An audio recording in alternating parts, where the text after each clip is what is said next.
Oh, by the way, guys, I discovered something. My last video, my like Trump, it's called like Trump is Trump based or something like that. That video didn't perform very well, and it kind of depressed me a bit. I'm like, okay, I need to rethink some things. I still rethought some things, so I'm still interpreting it as like a lesson. I went back and I realized that the video was demonetized like, I don't know, 5 or 6 hours into uploading it. It's just been sitting unmonetized for however long. Alright guys, so I wanted to showcase this. Nick Nobody has made a content cop Anisa Jomha. It's finally a content cop on someone who worked on the project, where he doesn't get in a police officer uniform and dance around for 3/4 of the runtime. He just gets on here and explains all the shit that we don't remember. So I'm actually really excited for this. I've been avoiding all of the content cop and content nuke and nuclear cop and content fucking machete and whatever all this shit. We watched like one of them, it was fine, alright, but the joke has gotten old now, alright, no more. As I say this, dressed as content cop, URR. I'm very excited that this person has kind of just chosen to be themselves. It's a big W for this morning. Nick Nobody on YouTube. I've heard this video is very good, so I'm very excited to take a look at it. All right, let's check this out. Ooh. Ian keeps me, this is the truth, okay? Ian keeps me on a leash. Do you remember? If you guys have not heard this clip, you're in for a fucking treat. This was a fucking interesting stream. Okay, and I'm okay with that because I need to be on a leash. I need to be on a leash, a tight leash, to be honest, because I am unhinged. What we do here is go back. Is experimenting on 10 children to obtain No! a cure for thousands No, it's too soon! of kids' lives justified. That's a really hard question. No! Even when Lion Maker, whatever his name was accused of Oh god, dude, the Lion Maker pedophilia, one! like, it gave me a lot of anxiety because I feel like a lot of it is based on a lot of She defended Lion Maker after he was arrested. fiction and not a lot of fact. Crying in dog What is that? makeup, come on. Wait, what? Okay, that's new. I've never seen her cry in dog makeup. How to cry in dog makeup. Commentary YouTubers have no idea what it is to work a normal job. You f***ers that are looking at this right Well, now. I guess you're gonna have to find out. I know that you would f***ing cry if I said something to you in real life. I know you would cry. Hello everyone, today we're going to be covering Anisa Jomha, Oh, he's dressed as a police officer. Well, he's not gonna dance around, so that's good. who's mostly known for being the wife of the once popular YouTuber, iDubbbz's. She's a vile woman who's been spewing her terrible What the fuck is bot? All right, he's kind of doing the thing again. That's Jim's hat, dude. I have that hat too in here. thoughts online for the past decade now. Yeah, he's kind of got iDubbbz's old set behind him. All right, he's doing the thing too. And before we really begin, let me just make it clear, I'm not going to spend this entire video skinwalking as Ian. I've seen Yay! Yay! Wait, okay, no, we're good. We're so back, guys. We're so back right now. Thank you, Nick Nobody. We're so fucking back. other people do it before, and I find it incredibly cringe. I don't need to prance around in the woods smoking cigarettes or use a bad I think it was funny like the first time I saw it. European accent or even travel to Canada to find Anisa and say the N-word to her in order to criticize her like Ian did with Tana. That was Anisa's idea, by the way. I also take ownership for the Tana. Yeah, basically this is a disclaimer. We're not going to be Cameron. The Tana thing was We're not going to be Cameron Cop. my Dude, that is his name, bro. He's not the content cop. He's the Cameron Cop. That was so long ago. was my idea. Was my stupid idea. Instead, in my typical fashion, I will metaphorically let Anisa hang herself with her own actions like everyone else I've covered on my channel. Based. I would just be remiss if I called this video Content Cop Anisa and didn't show up as the Content Cop for at least the beginning. Could you imagine a Content Cop video Nicholas without a DeOrio. Content Cop? Careful's That would leave appreciated you shout feeling out. like Ian in the bedroom. To be clear, though, this was also what Ian did in his new content cop. He showed up dressed like the content cop for 30 seconds, the guy and then Team took Star the Orbiter, outfit off. Nick Oreo. Mr. This is Oreo. actually what he's doing. He's not Needs a hat for that skinwalking. hat in the background. I actually have to criticize him for a second. Yeah, you're saying you're not skinwalking iDubbbz's, which is true. Right? You're not skinwalking old iDubbbz's. You're skinwalking new iDubbbz's who dressed up in a police officer's uniform for a fucking stream, like a video intro, and then sat here wearing his like depressing fucking t-shirt for the rest of the video. So technically you are skinwalking iDubbbz's, just like a different era. totally cucked. Now that I've gotten that out of the way, True! let's get right into the video. Anisa Jomha started her online career in 2014 when she began streaming on the website twitch.tv. Her original handle was Rainbow Kids, and she mainly Rainbow Kids. streamed herself playing the game League of Legends. Dude, a League streamer. She was a League streamer? Now I know why she's so mentally ill. Anisa was originally what is known as a booby streamer. Uh-oh. Booby streamer is a woman who exploits her breast in order to gain followers, subs, and donations, typically from a young male audience. They usually wear things like low-cut t-shirts and push-up bras to accentuate their bodies, as they will be used as the primary focus of their stream. And I think the main thing with Anisa is that she was anti this. This was something that she did not like. This phenomenon was especially popular way back before Twitch degenerated and allowed things like just chatting and hot tub streams. The live streaming website was originally a strictly gaming platform, believe it or not. Booby streamers weren't necessarily good at the games they played, but they would still generate an audience because of the obvious assets they showed off. This is exactly how Anisa would manage to become popular when she first started out, and it's what she would continue to do for a large part of her streaming career. She was initially inspired to start doing this by another female streamer who was originally a booby streamer herself. Oh no! Wait! That's Casey Nick Tron? started insulting me viciously on Twitter. Named Casey No way, dude! It's fucking interconnected! Everything is connected, dude! Tron. Casey Tron started streaming in 2012, and for a while she played Dude, imagine, dude, now this makes so much sense, dude. Her life inspiration was to be more like Casey Tron. the satirical character of a dumb gamer girl. Anisa claims before she started her internet career, she was poor and barely scraping by. One night Which is funny, because after her internet career, she'll also be poor and also barely scraping by. she had a friend tell her about Casey making $200 from streaming on Twitch. She would see this as a potential opportunity to make some side money for groceries. Like, I was poor, like, poor. What the fuck is this? Did I just walk into the Upside Down? I'm in a pocket dimension in Fortnite? Oh, this is so cool! Or, like, I was eating I literally just ran into the Upside Down? oatmeal for every meal, and then my one friend, literally, I'm not even kidding, like, this is not a joke, Casey, you're the reason why I started streaming. Oh no, dude. Wait, she's admitting it. Her life goal is to be more like Casey Tron. Because I had a Well, friend you can't afford that much weed, girl. that was like, You've "Oh my told God, me this." girl." Yeah, she made $200. I was like, $200? Dude, yo! Do you have monkeypox? No. Did your girlfriend use a Fucking strap on? and Beef give you Coon, monkeypox? thank you. No. What? Is your name? I don't know if your name is a slur, but I appreciate you. That's how you got it. Thank you. Why are you still here? I was like, I could buy, like, more groceries. Wait, is this fucking... Am I inside of, whose house? Is this fucking the Wheeler house? This is crazy. Thank you. And so I went into debt. I, like, got a computer, which, like, not smart at all to do. Got a computer, and I started streaming, and I got really lucky. Anisa has always been the definition of a pick-me, so her decision to do this isn't surprising at all. Until she got the tattoo. I'm kidding. I'm sorry. Until she got the tattoos. The best examples of this being true goes all the way back to when she was in high school. It was here Anisa decided to play. Wait, there's no way. Dude, this guy's got the fucking high school yearbook picture. This is crazy. On the male lacrosse team instead of the female one in order to prove she wasn't like the other girls. I mean, he's got a point there. That's... She didn't get Well, do we Nick know... just started insulting me Do we viciously know on if they Twitter. offered it? Some schools didn't offer female lacrosse, and you'd be forced to play with men, right? If we're being charitable. accepted onto the male team because she was extraordinarily talented or anything, but because her parents allegedly complained to the school. Oh, no. Oh, that's not... I mean, that's like... That's a sign. I would say that's a sign. Which seems exactly like something Anisa's mother Maureen would do. Whoa! Alright, why are we first naming Maureen? Oh, wait, we knew her name from when she was interacting with, when she was interacting with Froggy, right? Didn't she actually go by her name? More on her very shortly. That was nuclear. I imagine that comes up in the Froggy stuff. After being inspired by Casey Tron, Anisa would She was in an article?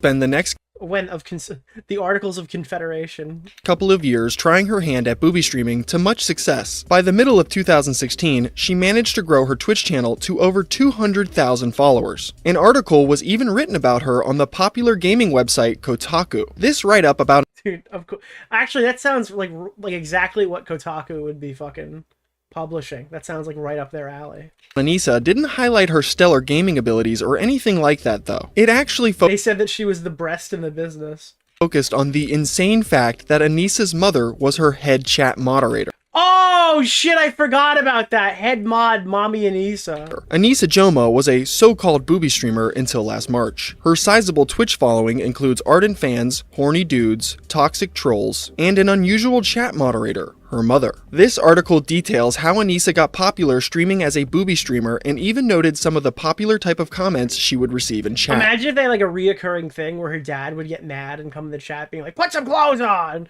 to make money. That would actually be kind of funny. That would actually be kind of... Maybe I should not drop the shotgun. Let me grab the shotgun back. One section states, in fact, a counter on Rainbow Kid's channel estimates that her breast have been mentioned in Twitch chat nearly 30,000 times. Until recently, Rainbow Kids wore a... Yo, are you... 30,000? Okay, I just won my first game as fucking Vecna in fucking... Okay. Okay. Alright. Alright, thank you. Big dub, big dub, big dub. 30,000 booby references is pretty crazy. ...in Twitch chat nearly 30,000 times. Until recently... Do you get like a special umbrella for that mode? I don't know. I doubt it, right? I mean, it's the first limited mode I've ever immediately won, and I'm not going to get anything for it. Wings of Renown. I mean, I'll take it. Thanks. Rainbow Kids wore a double push-up bra highlighting her cleavage for her audience. Viewers would pay real money to have their commentary of her read out loud, much of which was deliberately offensive. Criticisms of her body or gameplay were... Again, this is so funny because she'd immediately be like, dude... Women who use their breasts to get attention online are horrible people or something. Bolstered by targeted, personal attacks meant to get a rise out of her. Variations on the word slut were a common refrain in Rainbow Kids' Twitch chat, which one day included her mother. The craziest part about this whole thing is the fact that Anisa didn't even know the person she appointed to be her head mod was her mom at Wait, what? first. She just liked this chatter's immense support and pseudo-janitorial... So someone in the chat room was just defending them relentlessly, and then the mom came out and was like, yeah, honey, I hate to be the bearer of bad news, but you actually don't have a fan. That's me.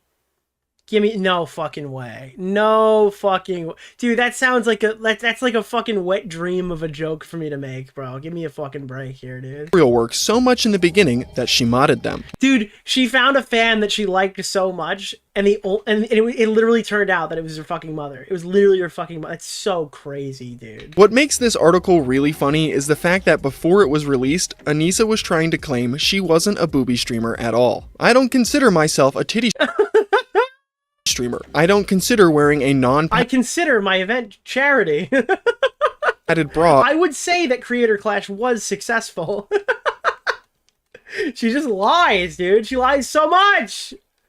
Get on, get on, get on, get on. Oh, bang. And a tank makes me one. If I ever said, yeah, I'm a titty streamer, or I'm doing this for attention, in the past 2 years or so, it's sarcastic or... Oh, yeah, every time I mention that I'm a booby streamer, I'm actually a liar in that. But only when I'm saying that part. I'm always telling Nicholas the truth the otherwise. Goat, thank you for the $5, my man.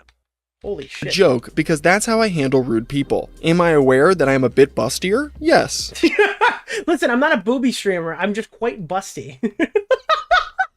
This is so ridiculous, dude. I'm sorry. This is so fucking cringe. Should that force me to always cover up my body? No, I don't think it should. This isn't the Middle East. This claim... Wait, isn't her whole thing that she's like... Oh, dude. She's like 5% Muslim, alright? Don't be mean to her, okay? She's speaking from experience. Doesn't work when you have an entire article written about you being just that, where your own mother is quoted saying, "At first I was surprised," Maureen Jomha, 52, remembered when I spoke with her on Skype earlier this week. She's what you'd call a booby streamer. Dude, the mother was like, yeah, I would love to have an article written about how I'd moderate my daughter's stream chats. This is ridiculous. I actually didn't know any of this. This is all new to me. For you to attract viewers to your stream, troll. Like, I had heard that her mom did it, but I didn't know there's an article and an interview and who come to harass or hit on female streamers. Anisa would eventually attempt to quit booby streaming in 2016 because her dad was ashamed of her. No!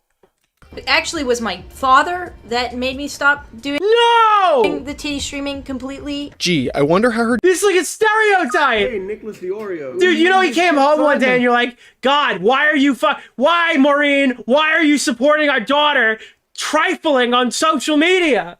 Dude, this is a fucking stereotype. She's a walking stereotype. This is insane. Dad feels about her current career choices. Called it. Yeah, I mean, it sounds like you're in the middle of writing a porno. That's how fucking badly scripted her life is. Anisa would even try and retcon her past of booby streaming by claiming it was all an elaborate trolling. Yeah, that's what it was. She literally stole Casey Tron's gimmick of doing things and then saying they're trolling later because people make fun of her for it.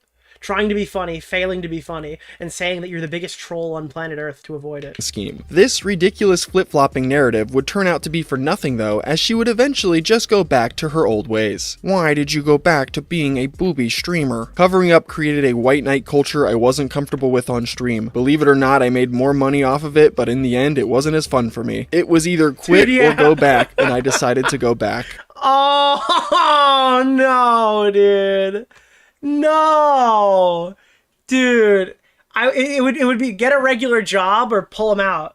2016 would That's crazy, dude. Also be the year Anisa would begin her relationship with the once popular YouTuber, iDubbbz's. This relationship started out as all healthy ones do, with Anisa cheating on her ex-boyfriend in order to be with Ian. That's right, before Anisa and we knew about that too. Ian began dating, Anisa was in an active relationship with another League of Legends streamer named Acadian. Anisa and Acadian began dating around late 2015, and this relationship lasted until the first day Anisa would meet Ian. It was love at first sight with a couple of extra steps. Quick side note, I've seen multiple people report on Acadian's age being 17 when That's not accurate. Yeah, he's not a minor. He was dating Anisa, going as far as calling her a potential predator for this. Acadian was born in 1996 and began dating Anisa sometime around September 2015. Very basic math would show you that he was at least 18 years old when they began dating. I like this video because it doesn't just ignore that, it directly disproves it. That's good, because I've been seeing a lot of misinformation spread. I also reached out to Acadian when making my iDubbbz's video to ask if there was any validity to the claims of him being 17 when he was in this relationship. He let me know that it wasn't anything like that and that he was actually 19 years old when he dated Anisa. I wanted to make sure and put this info out there as I've seen— This is actually awesome, dude. This Nick Nobody guy is cool. Other people call Anisa a pedophile over this, and I didn't want to continue to perpetuate a false narrative. Now back to the story of how Anisa cheated on— I think that doing stuff like that is extremely important, though, because it shows that you're operating in good faith. And it's like, well, who cares if you're operating in good faith, Nick? They're not. It's like, well, you're the sympathetic figure if you're operating in good faith. You should be striving for it regardless, but if you want some short-term win, the fact that people are going to watch your video and then look at that, when people say that you're crazy or like a malicious bad faith actor, your audience will point to the fact that you've done X, Y, and Z correctly. Thank you for the $5, and tell them they're wrong. Like, you'll get defense for it publicly. On Acadian to be with iDubbbz's. In 2016, this League of Legends couple would go to TwitchCon, which was located in San Diego, California. Coincidentally— So wait, unironically, Anisa, like, did cuck somebody. This happens to be the same place— She's got a history of cuckery, dude. iDubbbz's was living at the time. Anisa originally claimed she accidentally booked an extra day of her trip and was left all alone once TwitchCon What? ended, despite sharing a room with Acadian. She decided she wanted to spend this extra day with iDubbbz's, who she messaged asking if he wanted to hang out. This is kind of shitty. I mean, I figured it would be shitty, but finding out the additional details, like, honey, I'll be home tomorrow. I have, like, an extra day here, so I figured, well, I guess I should go spend it with, this streamer guy. Yeah. How did you and Ian meet? I was in San Diego for TwitchCon, and I, being an idiot, accidentally booked a extra night and an extra— Yeah, I accidentally did that. —day in San Diego. So TwitchCon was over, everybody was gone, and I was stuck in the hotel alone with nothing to do. And I was on my Twitter feed, and it was when Ian was just spamming his Twitter feed with something about Leafy and Max Mofo backstabbing him, like, as a meme. And he was just like it was like tweet after tweet after tweet. So did she do the same shit where she was like, come fuck me, Leafy, but she did to iDubbbz and he actually did? Do you remember all of her like, come fuck me, Leafy kind of tweets? So I was like, okay, this individual's bored. I know he lives in San Diego. Oh my god, dude. She was on the prowl. Maybe he wants to hang out because anything's better than like sitting in this hotel all day. So we ended up messaging each other and he was like, oh, do you want to go and eat? And I was like, sure, just whatever. I just don't want to be in this hotel room anymore. She goes on to describe Dude, iDubbbz, the downfall of iDubbbz from cucked to cuck. their date of going to a taco shop where the two would awkwardly interact until Ian took her back to the hotel. Anisa didn't think anything would come from this interaction, but surprisingly, they would continue to talk from this day forward. So when he got home, I guess Yeah, it's not even Denny's. They didn't even consummate their cheating at Denny's. What a fucking loser. he was fighting with himself whether to text me or not because he thought that it was like completely done. But he decided to message me anyways. I like how also she's kind of admitting that their first date blew. Like, it absolutely sucked. To the point where iDubbbz probably wouldn't message her because he thought it was bad. Or he thought that he fucked it up or something.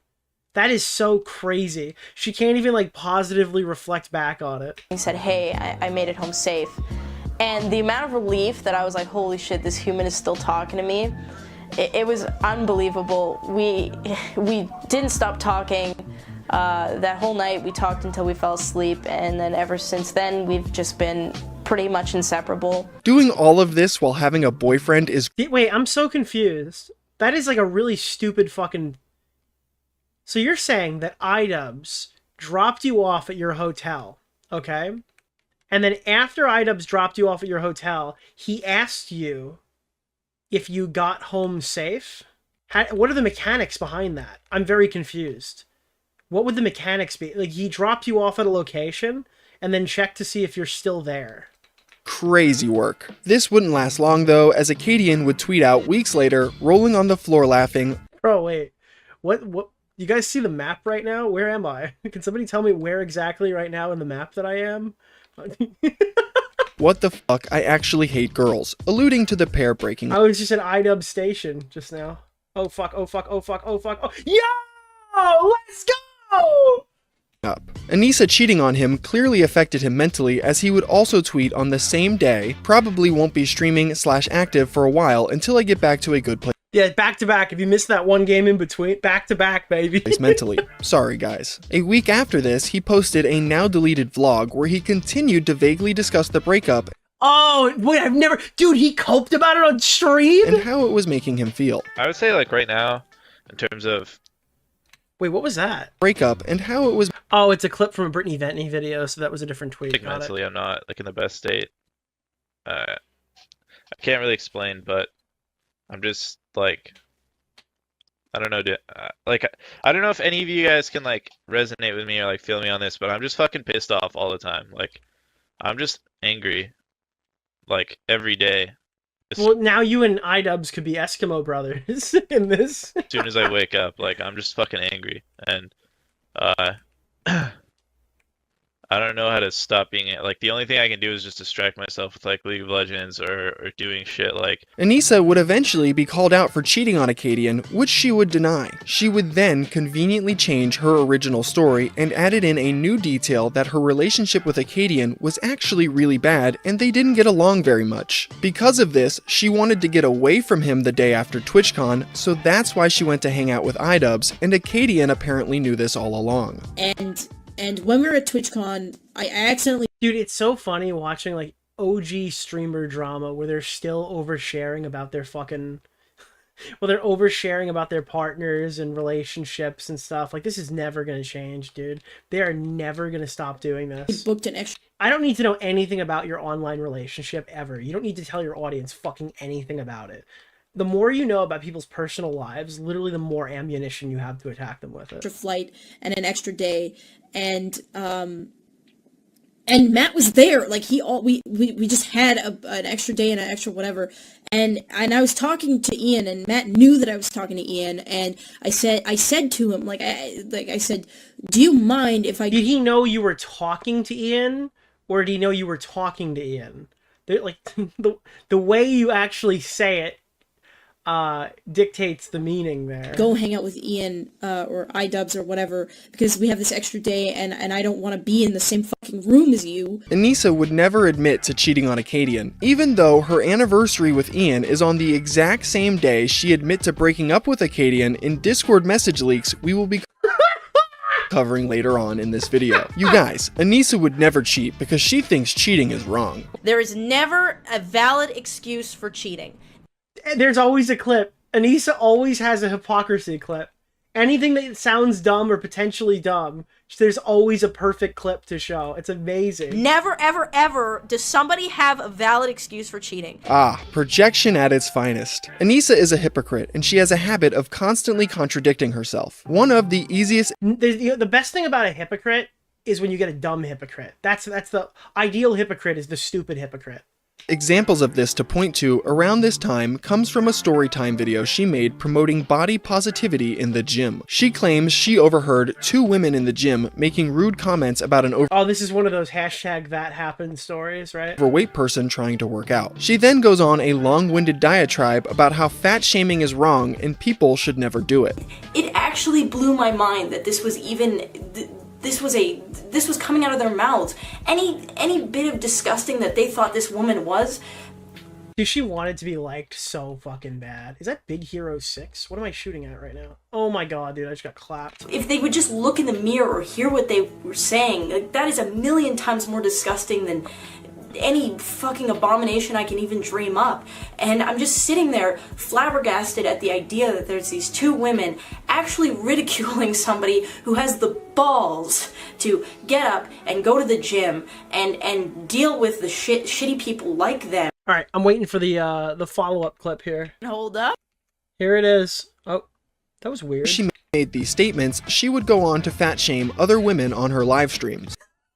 I'm surprised that she gets less hate than that whale, the leather wearing, Amy Schumer. I'm surprised that car can hold up on that. The crash test rating on that car must be amazing. Oh my god, dude. It's nice to know that the... Listen, alright, principles are one thing, but sometimes, alright, sometimes... the We Wear Pink on Wednesday tribe, alright, has to ridicule other women. car can handle that kind of weight. They get a free pass, dude. Women get a free pass to be horrific to each other. Without denting. To our knowledge, it might have dented actually, who knows. A similar phenomenon would happen when Anisa would make a video explaining her struggles with an eating disorder and body dysmorphia. Gotta earn those sympathy points. You would think someone who claims to be suffering from these things wouldn't go out of their way to insult others who are also struggling with similar eating disorders if they were intelligent, which she is not.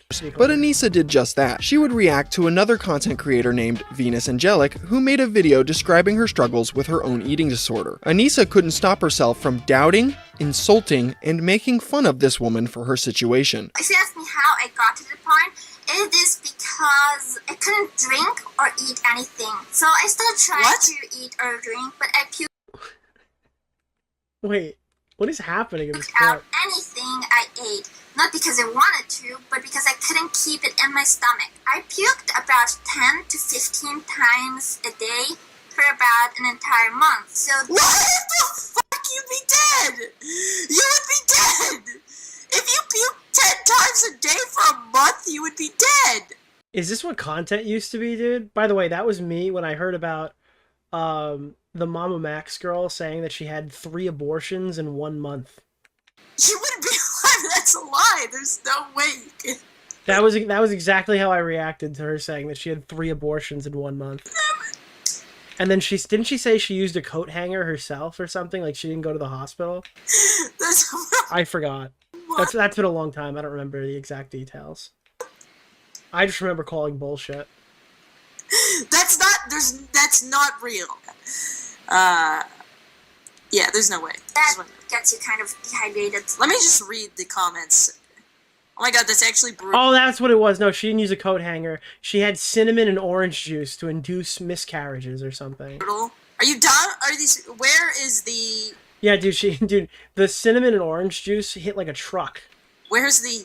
Excuse me, human, but you cannot Nobody's saying anything about the fact that you can't. Alright. Well, let's just keep watching this perfectly sane human. As you can see, Anisa streams are a bountiful source of horrendous takes and needless shit-talking. So how did she get famous? Well, she married iDubbbz's. And then she got pretty fucking far.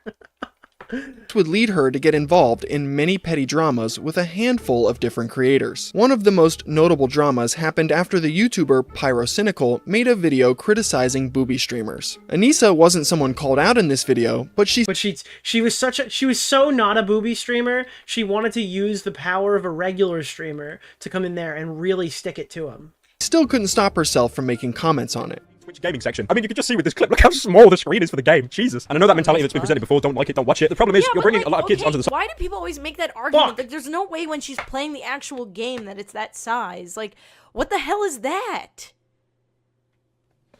There are streamers who made the game extremely small and made their window extremely large, and that was the point. What is that? Everybody always makes that point. Like, because there were some people who literally did do that, yeah. It's fact that, like, if the screen is small in the section that they show in the video, that, like, that's how the game screen is the whole time. Anisa tried to delete this spurg out so she wouldn't get clipped, but her efforts were yeah, well, years later, here it is in the Nick Nobody video. Futile. Of what I said about Pyro, I'm just not in the mood for it. People seem to all of a sudden care what my opinion on it is. I can already see the headline now. iDubbbz's girlfriend says mean things about Pyrocynical in her stream, and I'm just not in the mood for it, so I already fucking... She's really smart. She knows not to say extremely clippable things, and oh wait, I forgot. We just did an hour of that. Wait, what is this? What is this one? Oh, is this the clip we already saw? Yeah. Yeah, that's the one. I saw a thing saying iDubbbz accuses Ethan of saying the N-word, and I think we already heard that one. Deleted it, so good luck clipping that, bitch. A more back-and-forth drama would happen. Dude, good luck clipping that bitch. And shortly after this, with the IRL live streamer Ice Poseidon. This started after Anisa decided to make comments about I definitely have not heard of the Ice drama. Ice and his content on her stream one night. A chatter asked her, how do you fuck up a critique on Ice Poseidon? I mean, I feel like she has to be right. What her opinion of Ice was, and she would explain why she dislikes him. She would also call his content lazy and exploitative, which is ironic seeing her content is just as lazy and exploitative, if not more so. Keep in mind, this is before Ice Poseidon scammed his entire audience. Ice Poseidon is successful not because he is intelligent. Well, I wouldn't say entire, because it's not like every single person bought it, but scammed his audience. Intelligent or hardworking. Ice Poseidon is successful because he figured out that he could exploit his douchebaggery and overall... Yeah, I'm sorry. This is not like, yeah, you're not wrong. This is fine. I mean, Ice Poseidon also created, like, the entire IRL genre on Twitch, and probably does deserve some accolades for it. But again, this is not really a critique that anyone wants to hear from you. The whole tier 3 sub Twitch meta is, I guess... I don't know. It's just farming extremely pathetic losers for all of their money, because they want to have like the Twitch girlfriend. I think there is some fucking truth to that, but like I don't know. It depends on like what part of Ice Poseidon you're complaining about, or the era of which this clip comes from. Because if it's just like, oh, a bunch of losers are giving Ice Poseidon money because they like watching his IRL streams and doing crazy stupid shit, I feel like you have like no room to talk on that. Laziness. And scumminess to make money off of people. How is your content better than that? That's my opinion on Ice Poseidon. I'm not a fan of him. I do not enjoy his YouTube videos. I don't enjoy his live streams. I cringe at when he said to that woman that he's famous. I don't enjoy him. I don't like him. This clip would go somewhat viral, and eventually Ice himself would see it. He decided to respond to Anisa in quite a hilarious fashion. Let me this. Alright, I don't know who the fuck she is. Apparently iDubbbz's girlfriend. I don't even know who the fuck she is. My laziness, listen, I was reading the comments. I've never watched your fucking stream. Apparently you're a fucking titty streamer. How can you tell me I'm lazy if you're sitting down in a motherfucking chair being a titty streamer? Listen, I don't need your shit. Okay, yeah, I mean, he's right. I hate to be the bearer of I don't like this guy at all. He's right. Talk about me being an asshole to people. Stop being a fucking triggered motherfucker. Who gives a shit?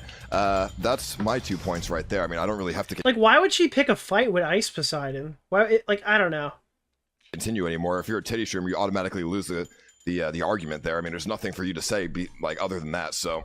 This drama would only become more amplified after the YouTuber Keemstar made a Of course he did. drama alert video covering the Fuck, dude, I just got clapped by fucking Scarlet Witch. back and forth, which garnered over 1.3 million views. If Anisa wasn't getting into petty dramas with other content creators, she was outright saying ignorant things that would often get her in trouble. The most egregious example of this comes from the time Anisa decided to defend the human experiments conducted by the Nazis in concentration camp. Dude, listen, all right, it's not her fault. She just got trolled. It was just a little bit of banter, dude. It was a little fun stuff happened, dude. She didn't know.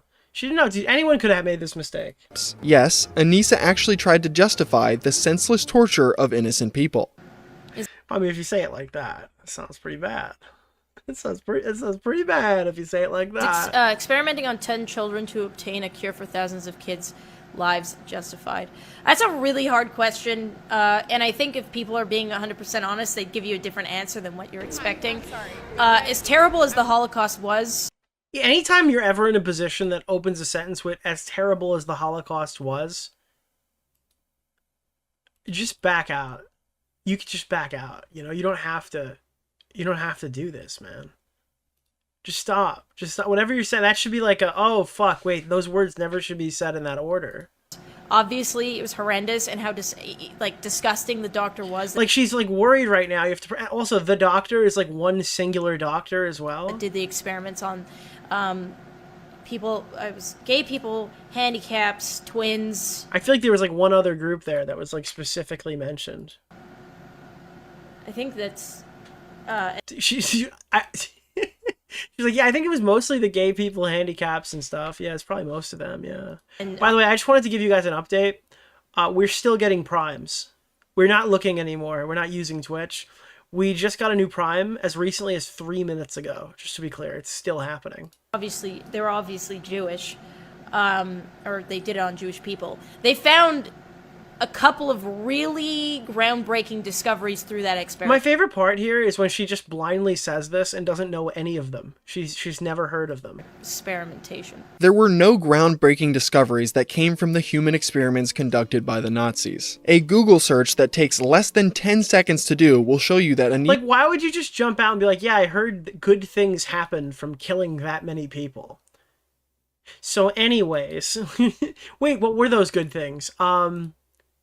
So anyways, I heard there were good things that happened from killing that many people. Anisa's take is profoundly untrue. There was no scientific method followed during these human experiments, and the notes recovered from them amounted to scribbled gibberish. These experiments were nothing more than a sick way to torture people under the guise of science. Anisa would eventually walk this take back years later once Dude, it took years for her to... Yeah, so the Holocaust was pretty bad. It resurfaced and blew up in her face. She wouldn't apologize for the statements she made, but instead claims she was only parroting talking points she heard in a college lecture that she thought sounded smart, which is pretty insane. The same year as her pro-Nazi take, Anisa would also defend the pedophile YouTuber named... Dude, this one was insane! This is one of my favorite clips, because it gets worse and worse as you're listening. Lionmaker. Lionmaker was a former Minecraft content creator who was arrested in 2016 for a variety of different charges, which included possession and distribution of CSAM materials. This guy was caught. He was in jail! Talking to multiple minors and soliciting new... And if he wasn't directly in jail, he was set to go to jail. Like, he was convicted.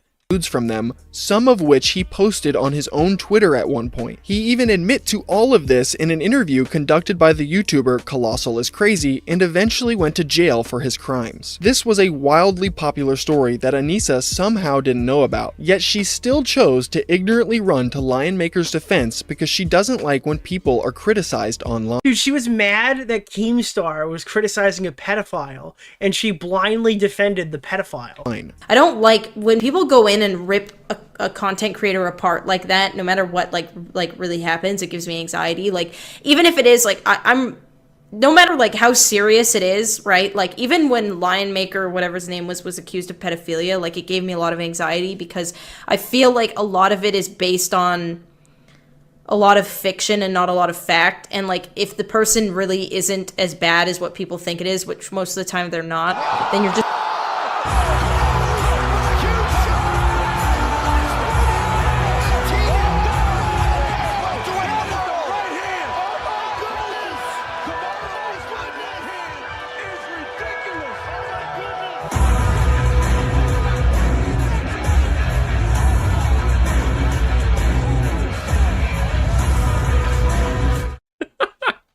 Dude, Anisa's hosting tonight. Clearly, she's got all the details. This is all the stuff that you missed. If the person really isn't as bad as what people think it is, which most of the time they're not, then you're just watching people rip apart somebody that maybe doesn't deserve it as much as, like, I don't know. It's just sad seeing somebody get ripped apart that hard. Yeah, Leafy was one of them. That was hard to watch getting ripped apart. Your husband ripped him apart. That was you. That was you guys. Well, your boyfriend at the time was the one who did it. Yeah, I haven't seen it, Googles, but I mean... Dude, wait, this is the best part. Ready? So she's clearly reading chat. At this point, I imagine she already knows. I believe you, but I don't know it. So somebody said that, right? Oh, yeah, I don't know. I'd love to believe you on that, but I'm not really sure. Wait. Like, again, it's like, that's... YouTube videos are... Okay, let me put it this way.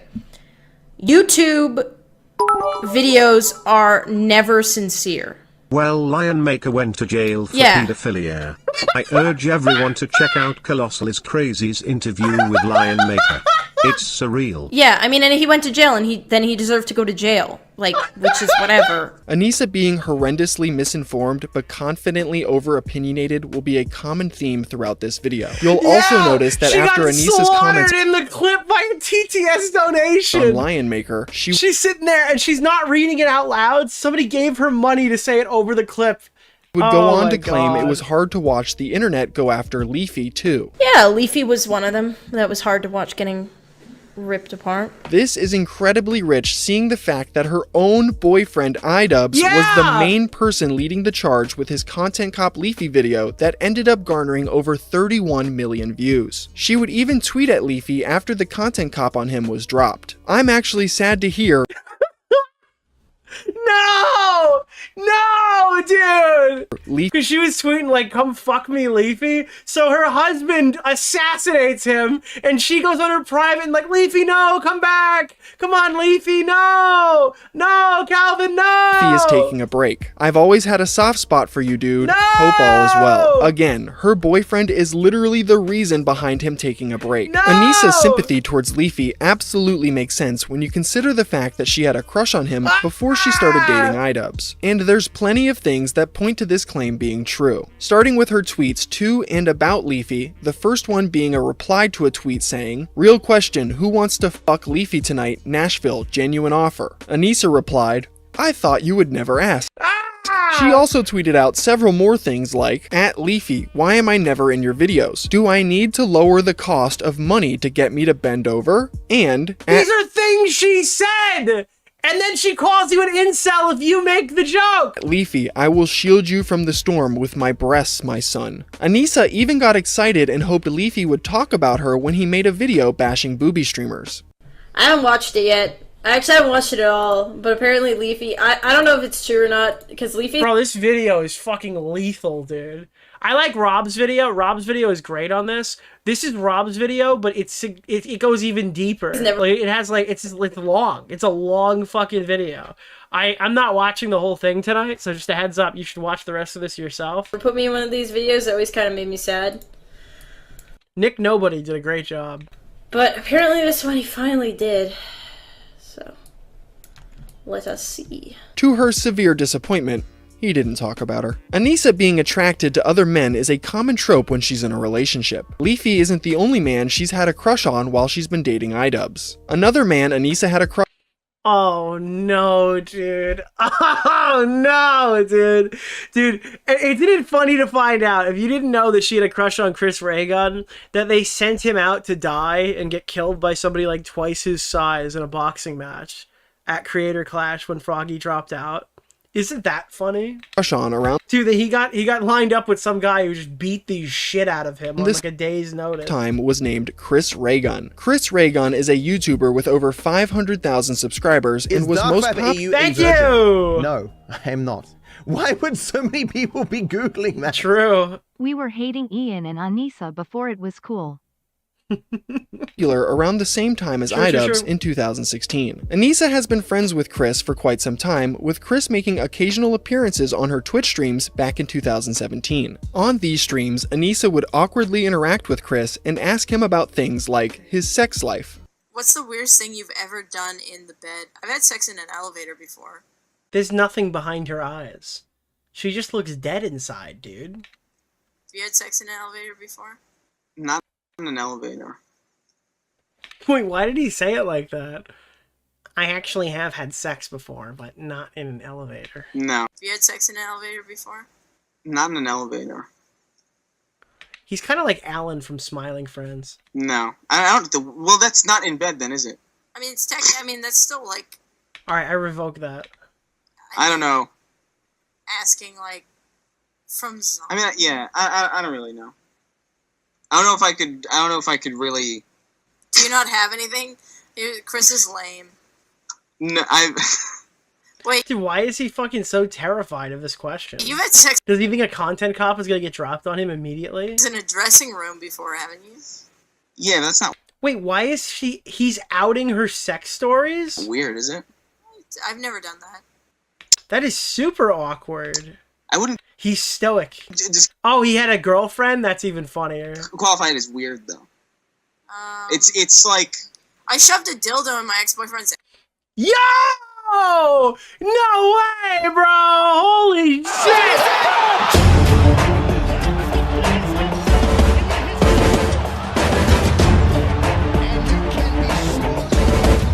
Dude, it's the Cinderella! It's like... I shoved a dildo in my ex-boyfriend's ass once. And, like, he's a known streamer, is he not? Oh my god. Oh my god. And yeah. It was cause... Sex standing up is overrated? What are you talking about? Chris was dating She has many exes? a woman Maybe. named Lacey Green. Thank you! Oh, is that actually him? Hey Nick, huge fan. Glad to see you're enjoying the video, my friend. Yeah, this video is great. That's actually you, isn't it? Yeah, it is. Oh, nice. When Anisa would ask him these You gotta check with the ats these days. I didn't know that was your at. Because everyone in my chat's names got changed because YouTube decided no longer to use names. kind of things, and Anisa knew that. She wasn't a fan of this fact and would make it painfully obvious on other streams where she calls Lacey a cunt and gives Chris dude. the backhanded compliment that she would make a good porn star. Like, I'm just saying. It's like, you know. So he's literally... Wait, she's on stream with Chris Raygun, shit-talking his girlfriend to him? No, that's what you look for. She would make a good porn star. Lacey would make a good porn star. What is wrong with her? Thanks. What's wrong with him? Why is he not saying anything? Outside of these streams, Anisa would also travel to New York where she would spend time Stay away, stay away. with Chris and film a vlog. The pair spent the day together, went on a dinner date, and even streamed together later that evening, all while being in a relationship with iDubbbz's. Anisa would also show her romantic interest on No wonder Lacey Green was red pilled. Chris on Twitter. That's a crazy tweet from Anisa Jomha. This is only in 2017. Where she tweeted out a shirtless photo of him with the caption full of thirsting and squirt emojis. She also replied to a tweet from Chris that showcased a lipstick kiss mark on a note, claiming that it was left by her. Again, Anisa was dating Ian while she was doing all of this, And then iDubbbz, like, dude, all the incels say, like, weird shit about my wife. I don't know why they say that. which just makes him look so pathetic. The writing really was on the wall for him all the way back then. That's crazy. I didn't know it was this bad. All of these controversies that I have covered happened in 2017. This is the same year Anisa's Discord server. Yeah, this is the part that I did know. She She started fucking ranting about her boyfriend to a bunch of random pay pigs. Would leak onto Reddit, revealing some insane things, like her bad-mouthing iDubbbz to her viewers, and even discussing potential. yourself Keffel's tweet. But dude, you gotta realize, this is why people got so frustrated. Appreciated the shout out. Hey Nick, next to use the URR, can you use the one with the NFL theme? That's my favorite. I don't know. Oh, yeah, here. Oh, it's doing the thing again, bro. Dude, this isn't even a bit. It has to fire up the hard drive because I don't have it saved locally. So it kind of just sits here awkwardly and then it goes really fast and loud. You know, I mean, I'm warning you, but you don't know when it's going to happen.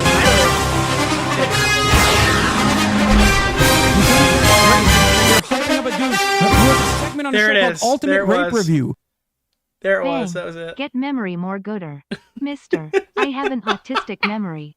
Only for the important stuff like EA Plus.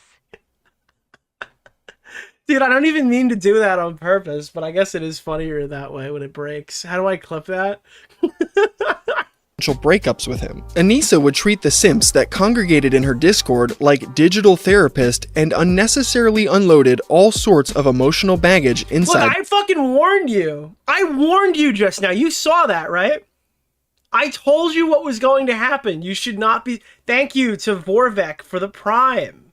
Thank you to Zendo for the Prime. This server. Here, you can see Anisa talking about breaking up with Yeah, dude, Anisa in her PayPig Discord server was giving all the relationship leaks. iDubbbz. I think I'm breaking up with Ian. After our first relationship scare and our last trip, I was a lot better and Ian seemed happier. But after I left, it seemed like Ian's opinions on things didn't change much. He hasn't called me in 4 days. Why would you ever start telling PayPigs about your relationship with a famous YouTuber that they would know? And we have barely talked. He's at PewDiePie's house. He said, I will call you with my answer when I get back, so about 2 to 3 hours. But I think I'm finally right for putting my foot down. He can't have you waiting around the corner. Even his sister called me and said, hey, he's not treating Yo! I didn't see that one. iDubbbz's sister turned coat and called her saying he's treating you like shit. you right, and he needs to learn some hard Dude, Ian's sister was like, you need to break up with my brother. lessons. This is fucking crazy. Put yourself first. I don't know why he needs 2 to 3 hours though. I had hoped you wouldn't get back together like last time, just saying. I have no idea what's going on in his head. I'm just so sick of the emotional shit I go through and he seems fine. He legit hasn't called me in 4 days. Listen to your gut. And when I called upset, he's like, oh yeah, I guess there were times I could have called. I just feel like a loser. Out of sight, out of mind. A thing to remember is that some people deal with shit by themselves and only by themselves. They deal with it with thought, not communication. Yeah, but for a healthy relationship to work, you have to talk. Yeah, somehow. You think Ian is the main boss? Even though Ian would never publicly defend me, even if you threw acid on his skinned alive body. Maybe. Well, that has changed. Now, he does defend you a lot at his detriment. But he's... But dude, this is the stressful part. I want to really fucking reiterate this, because I said this in February and people knew what I meant, but people have hated Anisa so openly and publicly all year long that they're starting to forget, okay? iDubbbz and Anisa fucking gaslit the entire internet for like 7 years, and they said that the alt-right Nazi fucking misogynistic fucking rapists or whatever are coming after us right now, and they're attacking my wife because she does OnlyFans, and all of these fucking people just ate it up. Anytime you said some shit about iDubbbz, anytime you said some shit about Anisa, you're a racist incel, and people would just look past you because it was like fucking in the money to be friendly with them on social media. Right? Nowadays, it's very obvious that people dislike her for very legitimate reasons. Right? It's not, oh, I hate her because she does OnlyFans. Like, those people exist, but they're not the majority. The majority hate her because she's an insufferable bitch. And it took so long and so many big YouTubers to have to finally say it out loud for people to realize, oh, normal people hate them too. Probably too pussy. Anisa is the final boss of this game. And Chris would stick up for me, sure, but like, Anisa would even reveal personal details about her relationship with iDubbbz, like the time he peed on her in the shower. Dude, R. Kelly in this bitch. I showered with Ian when he was here and he peed on my leg and thought it was funny. Very cool. I definitely wanted to know that. If Anisa wasn't discussing her relationship, then she would be talking about how her content sucks. Dude, I guarantee he's like, hey Anisa, look. And he went, ha ha ha. He did his cackle. Like, ha ha ha. And she knows it. The more I upload, the more subs I lose. Hey Lois. Sub glitch all over again. Nah, I think the people are just watching and unsubbing. I blame YouTube. Nah. That's me. It has to be me. I'm not growing. It's the opposite after a month of consistent uploads. That's a clear sign I need to go back to school or get a job. Oh god, if only she took her own advice. There's also a leak that shows Anisa talking about her ethnicity. She claims that she's 50% Irish, 8% Arab, guys, 25% Italian, and she was like 50-50 a week ago, but on here, I guess this is before she did her fucking 25 to life, whatever it's called. Only 8% Arab. While this seems like a strange and trivial thing to mention, this actually is important to note because yeah, it actually is important. Because in the current day and age, Anisa cosplays as a Muslim for political browning points, even though she's only 8% Arab, and she renounced her faith in 2020. Bro, it's ridiculous. This is actually fucking insane. Telling my dad that I'm not Muslim was probably the hardest thing that I've ever done. Dude, I'm sorry. On this episode of the Anisa Jomha Titty Show, we'll be disavowing my Muslim faith. In my whole entire life. At 16 years old, I sat my dad down and I had a talk with him, basically telling him I said, Dad, we live in San Diego. It's way too hot to wear this hijab. I no longer wanted to be a part of Islam. I am going to do premarital sex now. I didn't want to be Muslim anymore, and I just wanted to be agnostic or spiritual. I don't really know what the word is. And Anisa loves to overshare. I think that she's undersharing. I think we need to know more. He did not take it fantastic. Astaghfirullah, Stewie! Fantastic. Anisa's Discord echo chamber of simps will never actually criticize her, so that's why she feels so safe divulging all of this personal information to them. Did she find out that her mom was in the chat when she... Wait, Mom, you're my mod! How did you get in my Discord server? Thankfully, all of these Discord leaks would be archived on the Kiwi Farms after Anisa's Reddit page was taken down. In 2018... That's actually iDubbbz's favorite dog YouTuber, I think, right? For some that website, that's iDubbbz's favorite source of dog-related media. Wild reason agreed to debate the controversial YouTuber known as Vegan Gains on the topic of veganism. Vegan Gains is a vegan content creator. Dude, you don't want to debate Vegan Gains on fucking veganism. You don't want that's his thing. Every version of that conversation, this guy's had it. Okay? You can't be just like, but I love eating chicken, and think that you're going to look good in a conversation with a guy who literally just does this for 24 hours a day. If that's not obvious enough, and he gained popularity for his debates and mockery of non-vegan online personalities. He is also known for saying some truly insane things. I fucking hate children. Wow, I understand how her and Anisa got... I figured out the common ground that they struck. They literally make me sick. When I see babies... Alright, I can't play this one. I'm kind of nervous I'm gonna get fucking... He says a lot of violent things about a topic that YouTube does not seem to like anymore. I don't have to censor a lot on these streams, but anything related to kids, yeah. Gains that Anisa debated though. There was some pulp or something that was said. Instead, clearly he was making orange juice. He was mostly calm and collected. He presented his arguments clearly and backed them up with studies and evidence. Anisa, on the other hand, was not nearly as prepared. She relied on her pre-existing knowledge of veganism and mostly argued based off her personal feelings to try and debunk what Vegan Gains was saying. I feel like, because I feel like I feel like I've been told, but I feel like I don't know. I just feel like it, but I feel like a lot of the shit, because I feel like this is insane.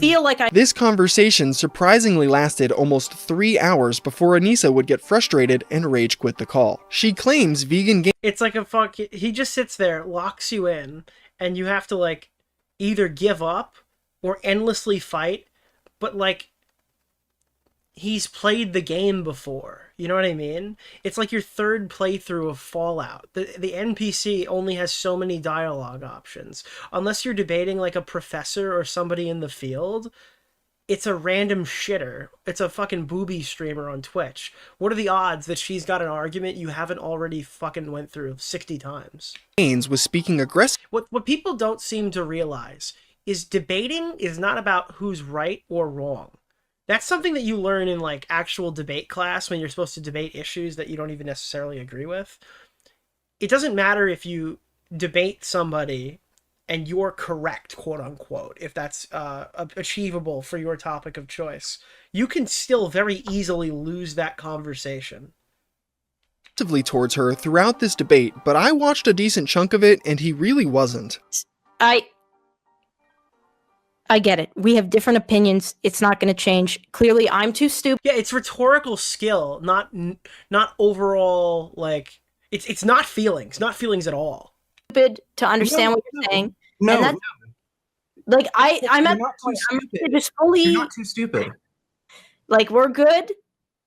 Look, I think you're getting upset and a little too emotionally invested into this. I'm just really tired. Like, that's... I'm just really tired. It's been like 3 hours and I'm really tired, okay? That's the only reason I'm leaving. Otherwise, I would fight you more on this. I'm right. Okay, well, look, when you're complaining that I'm pointing out logical fallacies that you're making, that sounds to me like you're uncomfortable with me actually making arguments. We're good. I'm so... At that dude, she just redeemed out, true. Point. If this is your view of winning, which is talking very aggressively for a period of time, very confident, you've won. Wait, I'm sorry. Have you never seen this guy's channel? You've never seen Vegan Gains? And also, I might just be watching the clip here, but you seem to be talking to somebody who's treating you fairly, at least now, right? He's not like pile driving her into the ground. He's not sitting there in a room laughing with 5 people bullying her for being stupid. Man, like... Maybe he was yelling before or something, but it seems like he's been kind of fair in the clips we've seen. Arguments. Well, no, I've made arguments and presented evidence. You haven't. So, yes, I have one on that basis alone. Well, then there you go. Okay, so you agree that you don't have any evidence for your claims and your arguments are completely logically inconsistent? Look, if you don't agree on that, I want to continue this conversation. I don't want to... This is what YMS wanted to do, but unfortunately, he was stun-locked by the AQ. The animal question, you know? Dude, Vegan Gains thinks that you shouldn't harm animals at all. YMS is probably aligned with him on like 98% of this, except the fact that I do think he eats meat, right? If he doesn't eat meat. Oh, and there's the other aspect to it where he thinks that like animals can have consensual, or thought that animals could consent to human beings. That was probably where they would like differ. Dude, watching YMS like 10 years ago YMS debate 10 years ago Vegan Gains would probably be one of the most interesting conversations ever. Represent your views. I actually am interested. Like, that would be Vegan Gains in a position where, like, you know, I don't think anyone's ever made that argument to me before. We're approaching new ground. That's how you fuck up Vegan Gains. You don't send in 50 Discord shitters who love, oh, chicken's yummy, that's why I like it. You send in YMS to confuse the fuck out of him. This conversation about this. Yeah, I'm done. After this debate happened, Anisa would somehow walk away feeling like she won. She would later go on to her stream where she accused Vegan Gains of being a dishonest liar while her chat reinforced the idea that she won the debate. Oh my god, dude. Anisa would also DM Vegan Gains, claiming that if he could... Alright, man, whenever I try to talk to you, you're obviously not in a place to be anything other than combative. Swatting can end in death. I'm just gonna block you now, because it's not like it's actually realistic to communicate with you anyway. We were swatted, and we had a machine gun pointed at us. I know what it's like. Criticizing someone's argument in a civil manner does not encourage swatting. Continued to criticize her that he was encouraging his audience to swat her, which is just delusional. So, at Anisa Jomha is trying to claim that I should no longer criticize her or challenge any of her fans to debate because that will encourage swatting. Ridiculous statement. It sounds to me like she just can't handle logical criticism of her position. I'm trying to tell you, this person is extremely hateable. they were always extremely hateable, and they used OnlyFans as a fucking shield, and the defenses that come with like Twitch.tv and sex work to defend herself constantly at the expense of like everyone's brain cells. And she got away with this for like 6 years. A few days after the debate, Anisa would tweet out this: "I hope there is a day where I can do something and someone chooses to criticize me without including my significant other. I make myself quite independent, especially online, and I just crave the day people criticize me and only me for my actions. Be mean, I don't care, but focus on me." This is a crazy statement because criticizing her without mentioning iDubbbz's is not a hard thing to do. I've done it for the entirety of this video so far, and they would have, if he made this video, if Nick Nobody made this video 6 years ago and played a lot of these clips, they would have called him a psychotic incel freak. And they would have thrown him in the bin with every other YouTuber who said anything about this woman. And I haven't criticized her because she's iDubbbz's girlfriend. I've criticized her purely for the things she said and done on her own. This guy's great. 2 months after this tweet, the YouTuber Brittany Venti would drop an hour-long video documenting all the things Anisa has done up until this point. That is a terrifying thumbnail. It saw massive... But again, you don't want to do thumbnail. Like, it has 700,000 views, so it was very successful. But that person, I don't know who that is in the thumbnail. Is that fucking Shrek? It's fucking Shrek, dude. You want to pick... I don't know. I disagree with using thumbnails that make people, like, not look like themselves. Success, gaining over 700,000 views since it's been posted. Anisa would do her best to avoid talking about this at all cost. She already knew her streaming career was dying, and this video exposing her only drove home that point. I already showed you in her Discord messages she was complaining about her channel stats and people not being interested in her. It got to the point by the end of 2018 she was crying on stream over the fact that nobody wants to watch her. You disagree with it? That's the line for you? Yeah, but I think you're misunderstanding what I'm saying. I disagree with doing that because it would probably be shittier for long-term viewership because the person doesn't look like who they are. Not every video that does this gets 700,000 views. If you pick like the no makeup picture of Anisa, your odds of getting clicked is like significantly less because we know what Anisa looks like. I don't know what the fuck she looks like with no makeup. You know what I mean? She looks significantly different. You want to pick the most clickable one. So yeah, I mean, it's not an ethical or moral standpoint to like edit the person's face into a pear. It just seems like a bad business decision. But I guess, I don't know, that one got 700K. Because I remember I saw the other one. They used a picture from the Stoic Chronicles intro where it's Anisa with no with like either no face makeup on or like white face makeup on or something, and it looks like a completely different woman. I think that over the years you got... Oh, she's a dog. Yeah, imagine if I made a video on Anisa Jomha and I was like, here, let me just grab this. Let me make a quick thumbnail. Bang. Boom. Bop. Hold on, 2 seconds. Let's see how fast we can do it. Here. Put that back there, put that like that. I'm gonna field test this. Alright, so this is like how I make a thumbnail, right? That's like a video thumbnail. And if I were to post it with this thumbnail, can you tell me who this video's on? Just curious. Like, it is funny that she dressed up like a dog. Who the fuck is that? That's obviously Anisa. Dude, it's Kaya. It's Assad's dog. Yeah, but you get my point, right? Like, that's not clickable. Who the fuck is this person? Nobody's gonna click. Ruin Leon, is that a woman? Yeah, like, literally, I could put this next to a picture of Anisa. If this was the thumbnail for this video, it would suck. That'd be a horrible thumbnail. The video would suck, but the thumbnail would be terrible, yeah. You get my point, right? Guys, like... Why are you doing a video on Wilfred? So by the way, that was just some inside the fucking, that's how fast it is to make a thumbnail. I've been here for so long, so... You want me to B-test this fucking VOD with that thumbnail? Maybe I will. Let me save it. Maybe I will. Let's find out. Let's bomb the video on purpose. Let's see. I just feel like I'm gonna be able to care. Before the sucks, you should put shocker. No, you don't understand. You can only ever do 2 lines. If you do 3 lines, the text gets too small.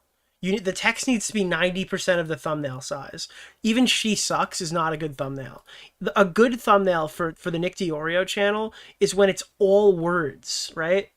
Like, look, this is a great thumbnail because it's just words, you know? You don't even see, like, who is this person? I don't know. It's big words, dude. So, sorry, getting gay. She's alting! Oh, shit! I'm crying in dog makeup. Come on. Oh, shit! I gotta cry in dog makeup.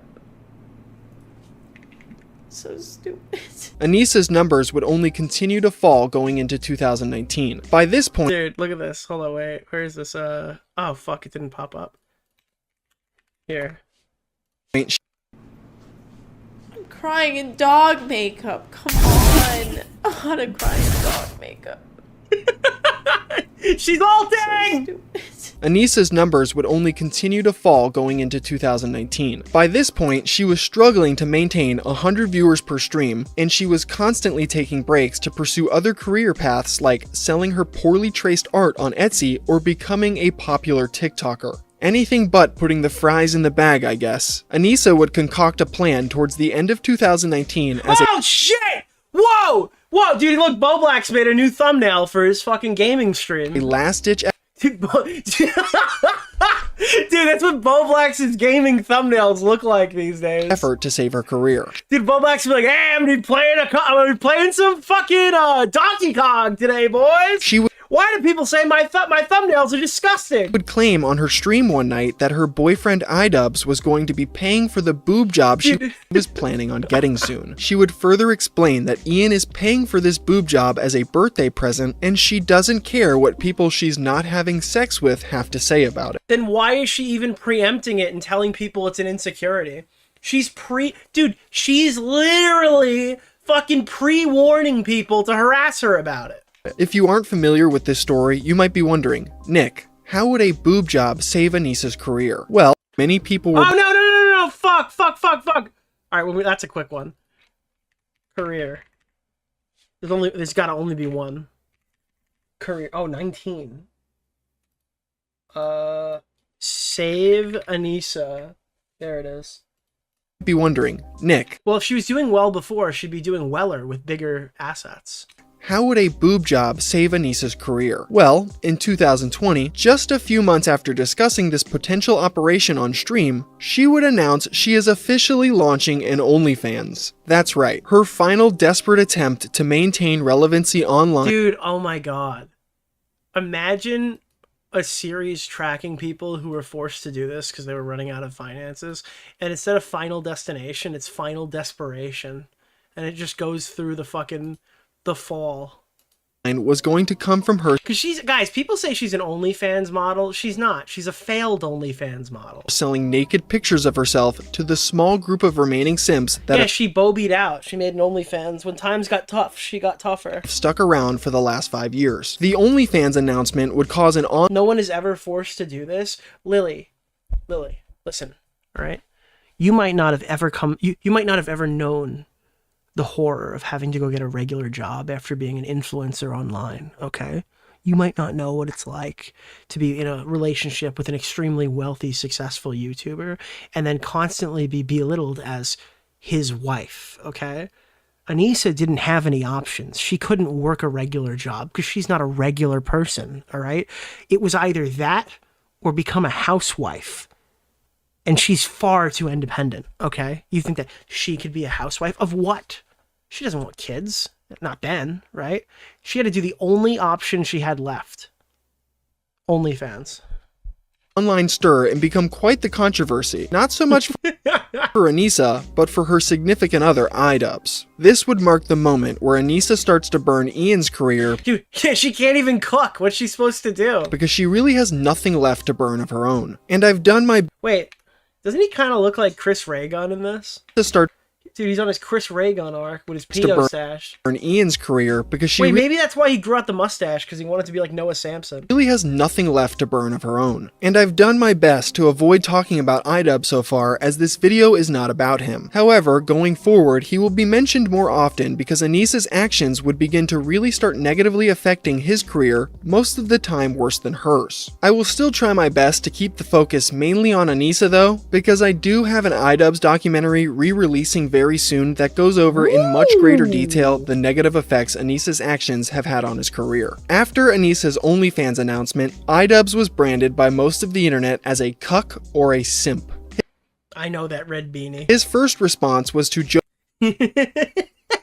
jokingly respond to the simp allegations with this tweet: "I'm done, fuckers, I'm done. No more Mr. Nice Simp." This is such a fucking funny meme, dude. Everything went downhill from here. And it was this moment where he went from being, like, memed on by a couple to, like, that was it. Like, nobody took this dude seriously. If this was the only way Ian responded, it probably would have blown over after a few weeks, But his video was legitimately awful. But he decided... This is the first time new iDubbbz appeared publicly. It was a test flight. iDubbbz was being test flighted. But new iDubbbz didn't really hit the scene until this very moment. To drop a video after this that made everything 10 times worse. The video was titled "Sex Workers, iDubbbz Complains," which was essentially him mauling for 10 minutes about people criticizing him for That's just some fucking kid, and he's like, I'm gonna buy the same red beanie, and I'm gonna annihilate him like I did with Leafy on my YouTube channel. This is the moment where you find out that the audience likes you to a certain point.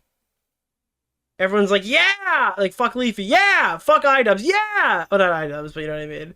But then, like, this is where you find out that they don't just agree with everything you say. girlfriend that does OnlyFans. iDubbbz goes off on some random 15-year-old on Twitter with Yeah, this is not a really smart rebuttal on his part. 100 followers that was jokingly mocking him. And he takes shots at the YouTuber Otozi, who made comments like having an OnlyFans could potentially ruin future job opportunities, which most people would agree with. Not Ian, though. And then future jobs, they might be a little bit harder to come by.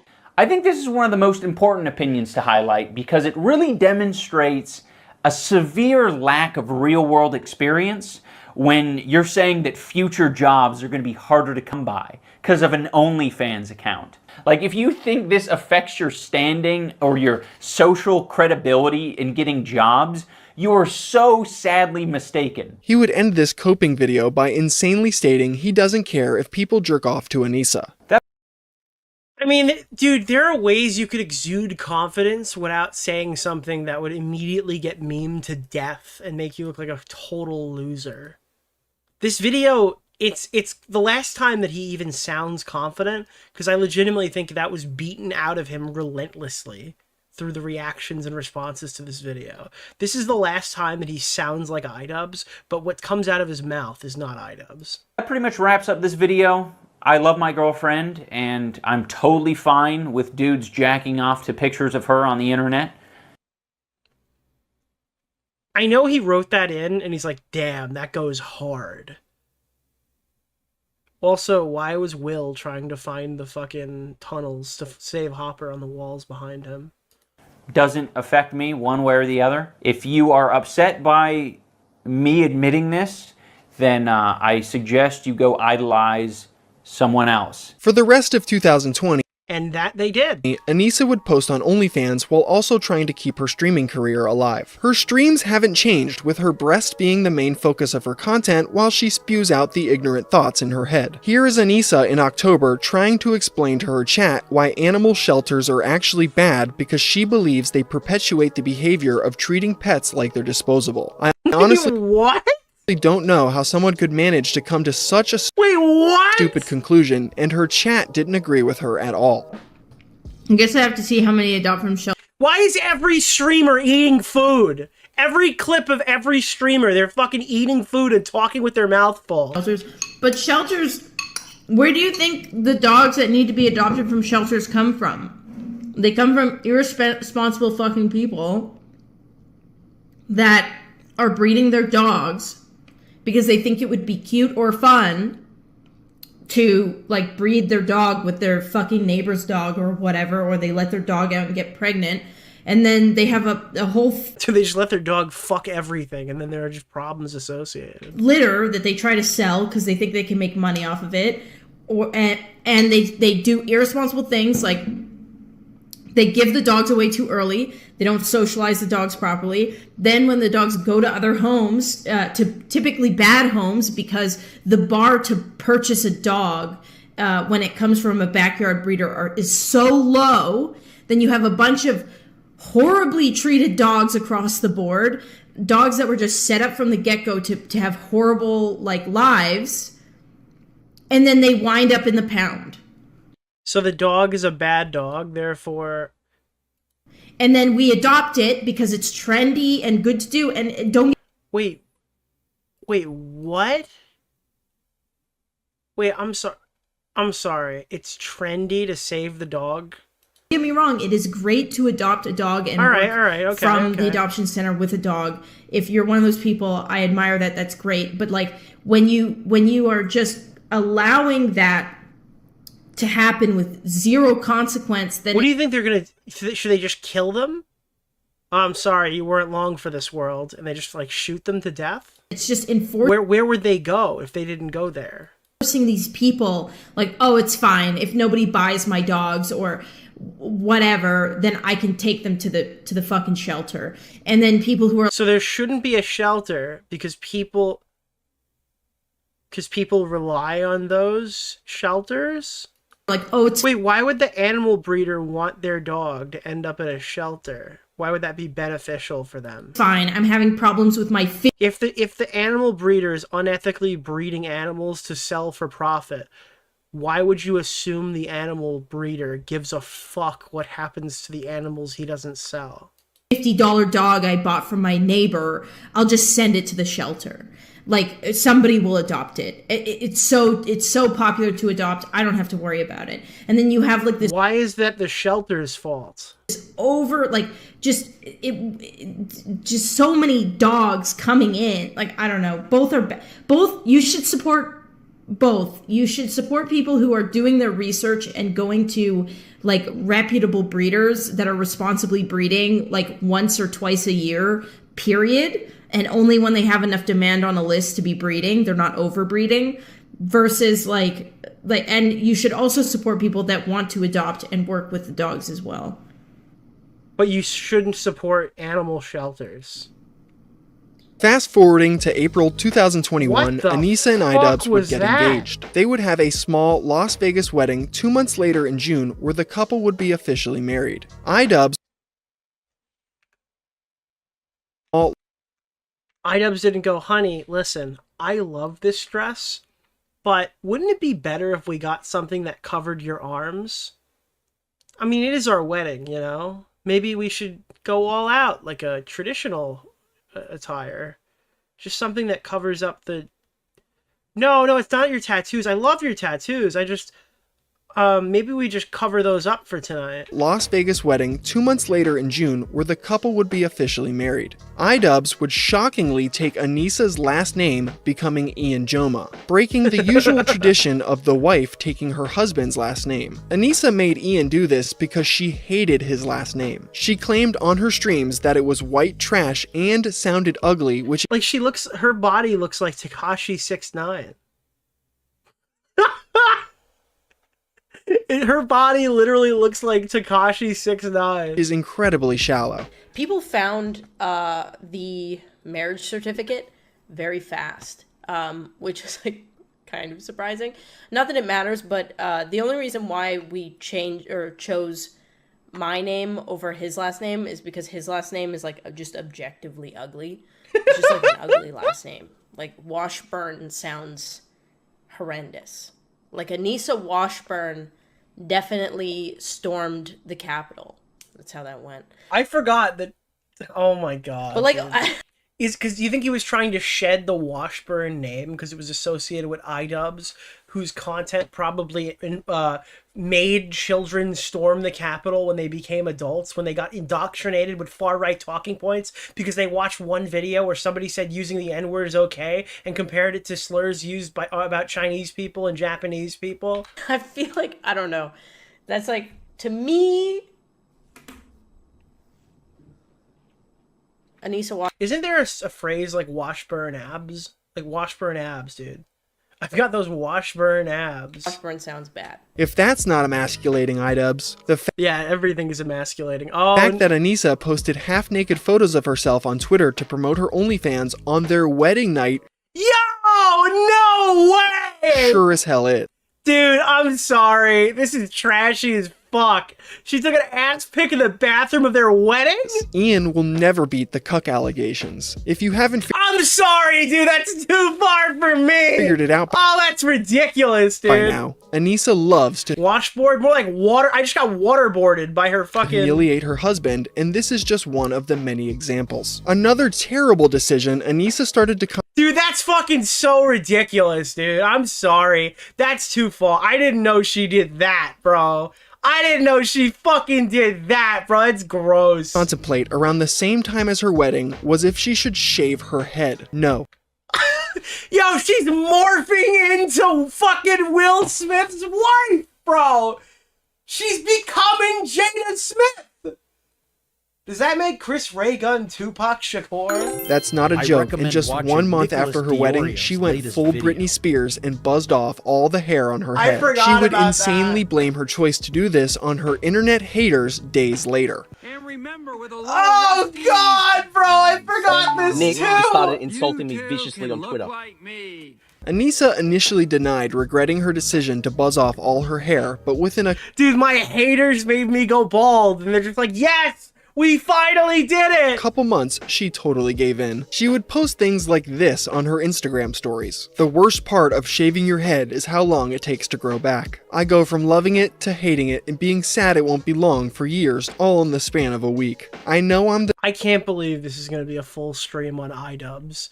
I didn't expect to watch more than 30 minutes of this, and we are at the 44-minute mark, and this video is really fucking good, dude. Oh God, we're gonna watch more of it. Person who only learns by making the mistake. I did not expect. This was supposed to be an 1.5-hour segment, and we are on the 4th hour of the stream, meaning this is 3 hours long. Make myself, but damn, I'm having. It just keeps fucking going, dude. It's too good. Real sad boy hours right now. Sometimes I feel like I ruined everything. Dude, she got married, but so. Okay, she destroyed her body with tattoos. I'm sorry, I don't care. I don't have a negative tattoo thing. I have a tattoo on my foot. I don't have a problem with tattoos. I might get another tattoo in the future, okay? But her tattoos are bad. She like destroyed her body with those tattoos. They look horrible. They are absolutely disgusting looking tattoos, okay? Then she inflated her tits, shaved her head, and this is a snapshot to 1 month after they got married. Everything. That last line is Yeah, I have an E on my foot like Markiplier. Fat. Get the whole alphabet. I'm gonna get random letters and then I'm gonna like align them with Christmas lights, and I'm gonna get the entire alphabet Stranger Things tattooed onto random parts of my body. Towards the end of 2021, Anisa would receive a DM from the YouTuber known as RiceGum. RiceGum was somebody iDubbbz made a content cop video on years prior. He sent Anisa a message challenging iDubbbz to a fight and stating that he fell off. Anisa would... Well, listen, alright? If I ever get into a horrific vehicle accident and they have to like figure out which leg is mine has an E on it, you know? If my leg is ever forcibly ripped from my body and there are other legs that are also they'll know mine is mine because it's marked with an E. Would then show this message to her husband and convinced him to set up a legitimate boxing match. iDubbbz would... Yeah, that's E for Nicholas. go along with this and planned on throwing a whole... Dude, Leafy won? Oh, you should throw a party for him. He probably doesn't even know where he is. That drugged out fucking loser. Dude, Leafy won. What did he win? He probably just farted and had an aneurysm this morning and starts shaking from the drugs. Event backed by a boxing promotion until Rice Gum pulled out of this idea. This wouldn't stop the Jomhas from continuing forward with the idea of hosting a YouTuber Nick Oreo. Thank you, Mr. Oreo. Boxing event, which were growing in popularity around this time because of other YouTubers like Jake Paul and KSI. Anisa and Ian would create what is known as Creator Clash.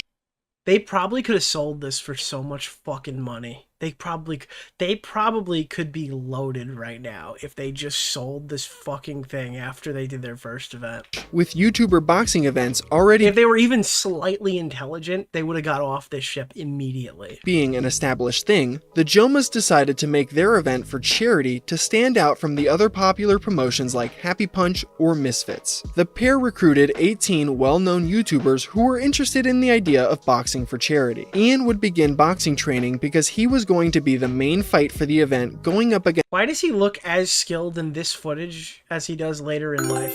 I recommend watching. He looks Nicholas exactly the DeOrio's same as like the latest recent video. training footage. Against the Thank you. YouTuber Dr. Mike. Anisa would also train alongside Ian because she was supposed to fight the streamer Justa Minx as well, but Bro, I forgot that Minx was supposed to fight Anisa. she would end— Dude, at the time, I hated Minx and I hated Anisa, so I probably would have ignored this fight. Nowadays, bro, I would love to watch Minx beat the shit out of her. up dropping out after allegedly receiving a concussion during sparring. Anisa would Her be 15th concussion, dude. NFL players look at her and go, wow, her fucking head's screwed up. given the pseudo role of boxing promoter after this, and she would claim— Yeah, Minx couldn't fight that time because her microwave was broken. To be the person who checked in with all the fighters on the roster. Her job was essentially to make sure everyone was going to their training sessions and not pocketing the $20,000 checks they were given to cover the training costs. Thank you, dude. Oh my god. I'm so glad all this shit is finally fucking figured out, bro. It makes the videos hit so much harder now that we know all of the information. It should be no surprise that Anisa failed to do Thank these you. Thank you. check-ins, and there were multiple fighters that did just that. We also found out that she had only sparred like 3 times before fighting. That's horrible. Which is not what we were wanting to happen. Regardless of this fact, yeah, that would be so bad, guys. Slimy Weasley. Remember the Chris Ray gun fight? I am an hour and a half behind cuz I was at work. Thank you. Oh shit, I appreciate that. Oreo. You too, you too. I forgot this is Thanksgiving. Happy Thanksgiving to everybody. I mean, I hate to be the bearer of bad news. I will be streaming on Thanksgiving. I don't know who's going to show up. I don't know what we're going to do. But I will not be skipping Thursday. Yeah. I'm not going to give any details to why I happen to be free on Thanksgiving. But everyone is busy. Everyone. So I am streaming. the first Creator Clash was held on May 14th, 2022, and luckily it was a tremendous success. iDubbbz didn't win his fight against Dr. Mike, but the event managed to generate over $1.3 million for charity, so that's a win in my books. I wish I was going to be able to say the same thing about Creator Clash 2 and 3, but I'm getting ahead of myself. After the event, Anisa and Ian would spend time going on Oh, dude. Alright, I can't say anything. I was about to say something. I'll explain everything on Saturday. I can't say anything right now, and I gotta be really careful. I'll explain everything on Saturday. podcast and live streams to give their It thoughts has about nothing how to do with content or anything like that. There's nothing in the tube. everything went. They joined the controversial live streamer Hassan Piker's broadcast, where they made excuses and coped about Ian's loss to Dr. Mike. Anisa claimed it wasn't a fair fight because Dr. Mike weighed more than Ian and that he had previous boxing experience. Ian would boldly say Dr. Mike was a bad opponent that didn't bring much to the event and that he should have fought Hassan because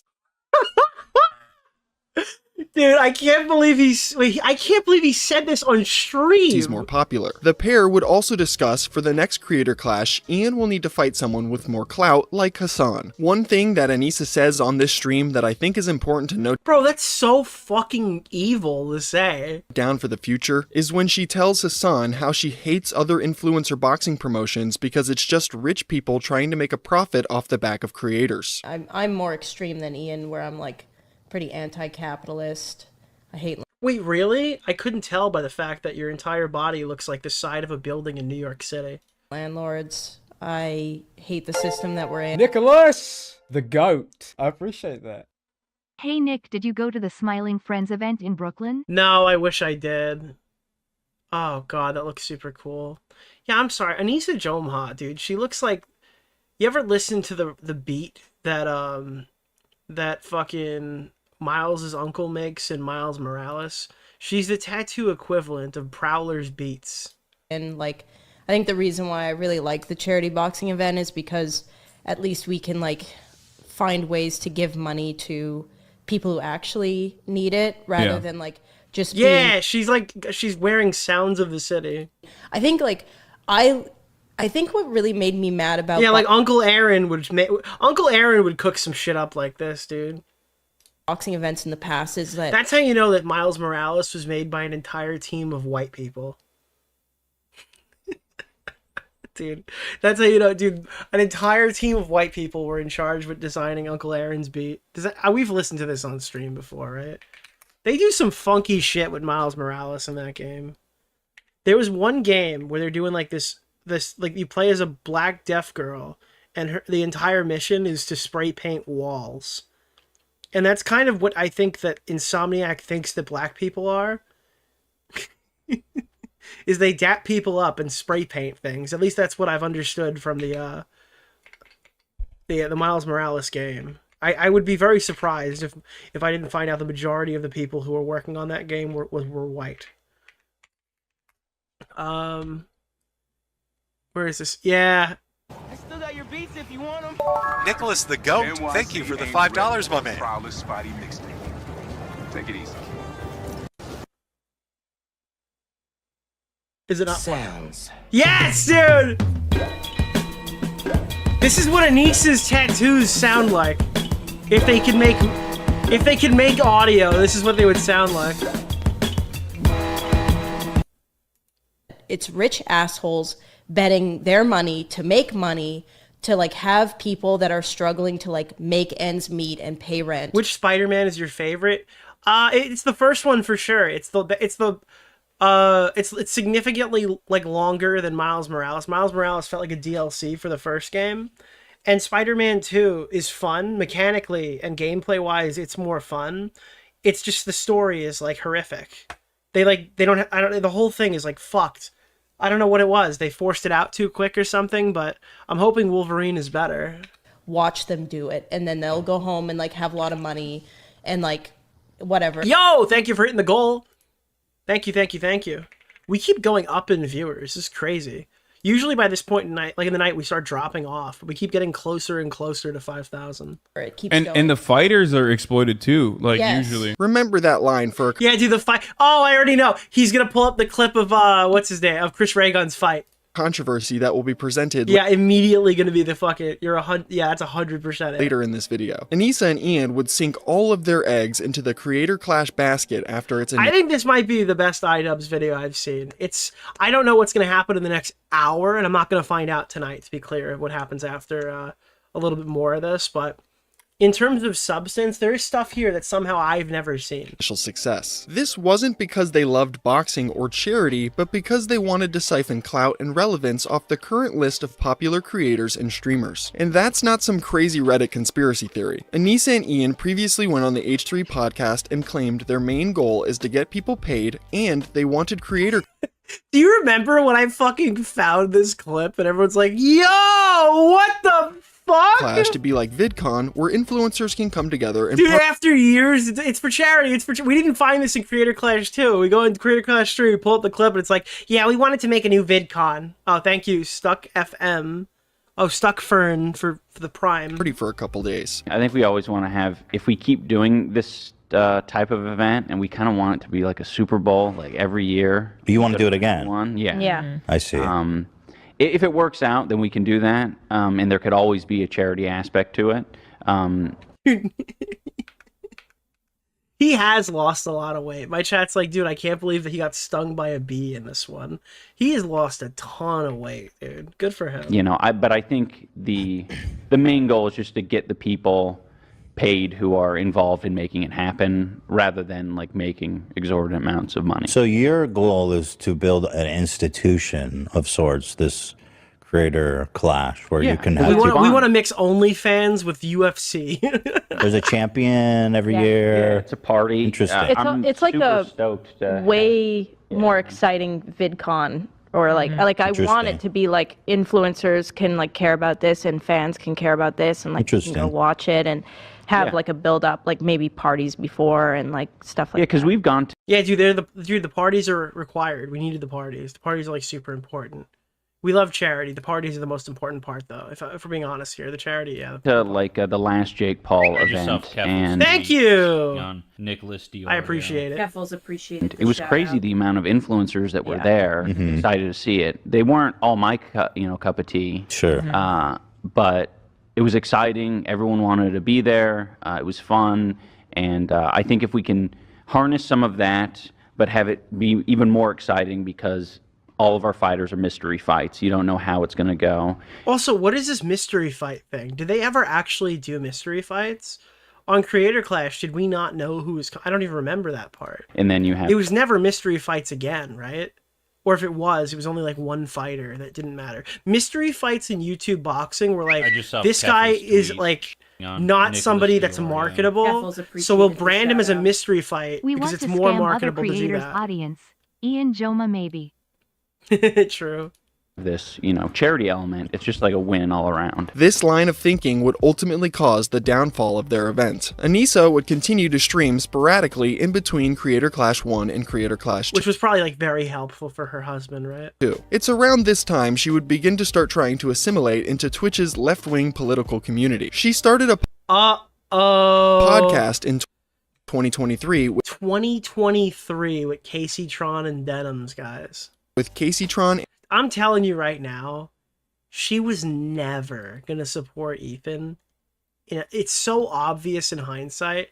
She was never going to fucking defend Ethan. And Denims, who would both identify as left-wing streamers. Denims arguably being one of the largest on Twitch. This podcast was called The Take, and it was honestly one of the most uninteresting things I've had to force myself to watch. In the first episode, the group explained that the podcast was created because they felt like there was a lack of female voices giving their opinions on what happens on Twitch. Within the first 5 minutes, these girls divulged that they have a private group chat together where Anisa sends paragraphs of text about her personal dramas. Oh God, dude, just stop her! Stop her now! Like in our group chat, I'll be like, this shit's fucking annoying me. And I don't know, it's just been like a nice release to not just feel like I'm fucking crazy all the time. Yeah, I'm glad that we all agreed that that's how we were going to use it, because I was like, okay, is this going to be like a work group chat? And then like you guys were both like, no, this isn't. I'm like, yes, okay, good.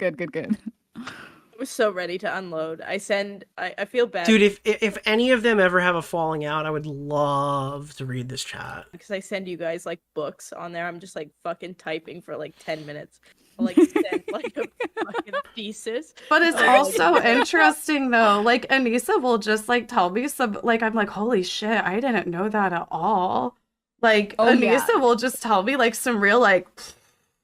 Anisa then goes on a weird tangent about how she doesn't like her American neighbors because they're too friendly. She believes they're those are the worst ones, dude. I fucking hate friendly neighbors. Those pieces of shit. Only friendly because they have an ulterior motive to eventually take advantage of her. And then she claims she's had a nightmare experience with her neighbors in all 3 of the homes she's lived in. Me and Ian have Alright, this is all new to me now. This is completely new. 3 different houses over the past 7 years.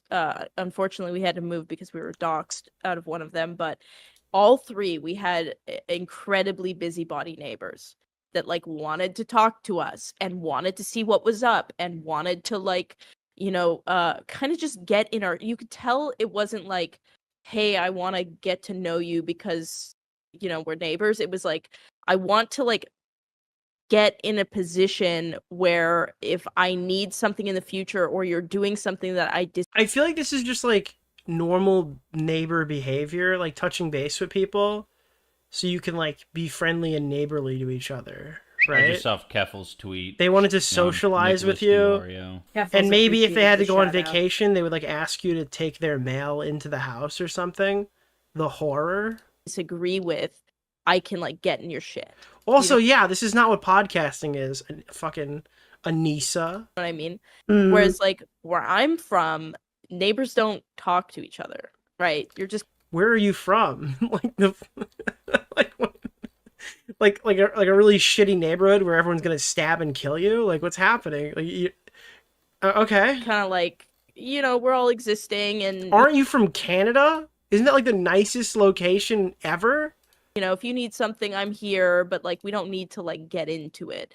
But we've had nightmare experiences in all 3 houses that we've had with neighbors that just. I recommend watching Nicholas DeOrio's latest video. This is like bizarre. And she chooses to live there, yeah. Care a little bit too much.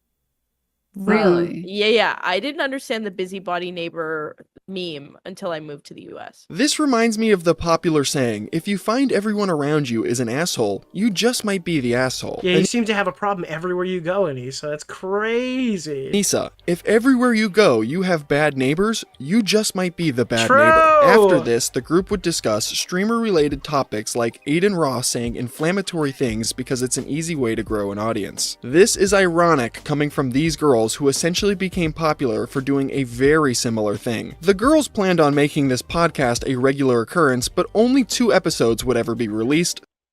Wait, I've seen like screenshots from this and occasional clips. I didn't realize there was only 2 episodes. So that should show you how much of a disaster this was. Around the same time that this failed podcast was created, Anisa and Ian would announce Creator Clash 2. Following the success of Creator Clash 1, Anisa and Ian pushed forward with their dream of hosting their own version of VidCon. They massively scaled up from the first event with things like a larger production, more fighters. And if you don't agree, fuck you. It's your fault, dude. It's your fault. All right, this was a great idea. All right, it was a great idea. Fuck you. It's your fault.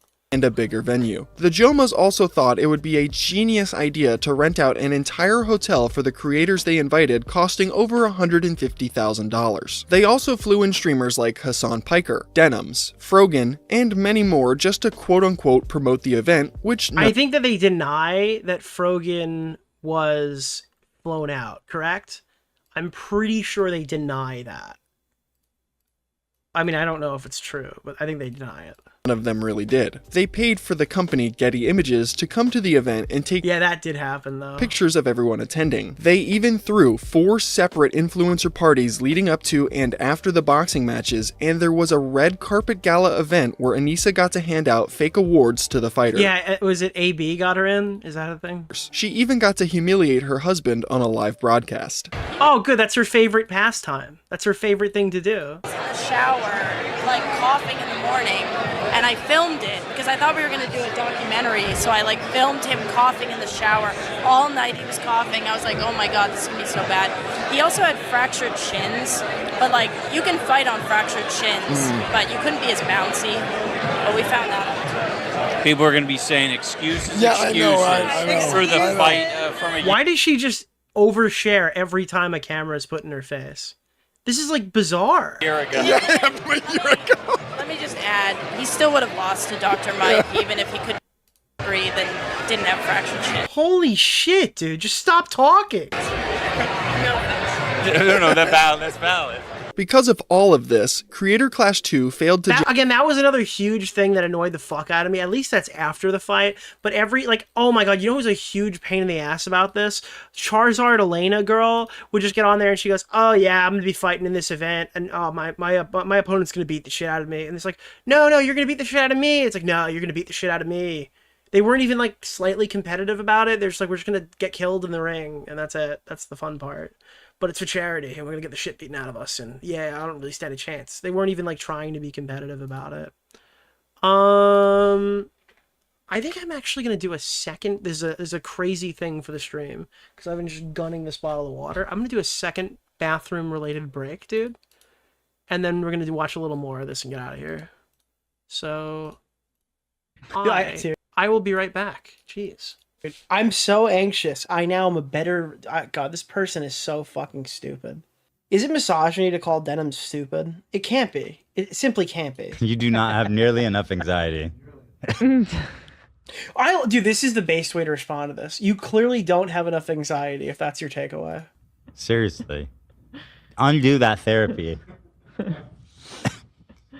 But here they are starting to world build around Ludwig. He made this statement that we watched, and now he's a psychopath. When he looks at me with his eyes, you can see the flames of hell behind his. He's unhinged. He's felted. He's cringe. He's pupils. insane. It's like, whoa. All he said is that it's a shot caller. Thank you. But there are people who talk to you and they look at you, and there are people that talk to you. You're not allowed to have those glasses anymore. Where's my side table? I'm sorry, Lena. I didn't communicate. I'm supposed to have a side table. Where's my side table? No, you're not. You need a Wait, did he fucking? What did he do? Did he break the glass? lidded cup. He needs a sippy cup moving forward. Did he drop the glass on the fucking show? Yep, with the lid. Fine. Does anyone have a timestamp of the reason why he's not allowed to have that? He spilled water on his laptop. That's so funny. Dan's getting you a cup. A sippy cup. Do you want me to sit here in silence till you get back? Okay. I didn't know you were talking about in real life. I thought you were talking about the denims video. I'm like, what glasses? I am high. So much. You know, when I see Ludwig, I also see Patrick Bateman. I don't know how I didn't see it before. Maybe listen. That's two people. You playing Pokemon Za? No. Bro, I gotta play Pokemon Za. Oh my god, dude. I put it on the other day and I was just like, I'm not doing this right now. I need to one day next week, I need to fucking play this game. No. Pokemon, nah. All right, we're back. Let's check out a little bit more. Maybe we'll jump ahead a little bit. What is this one? This is from the podcast?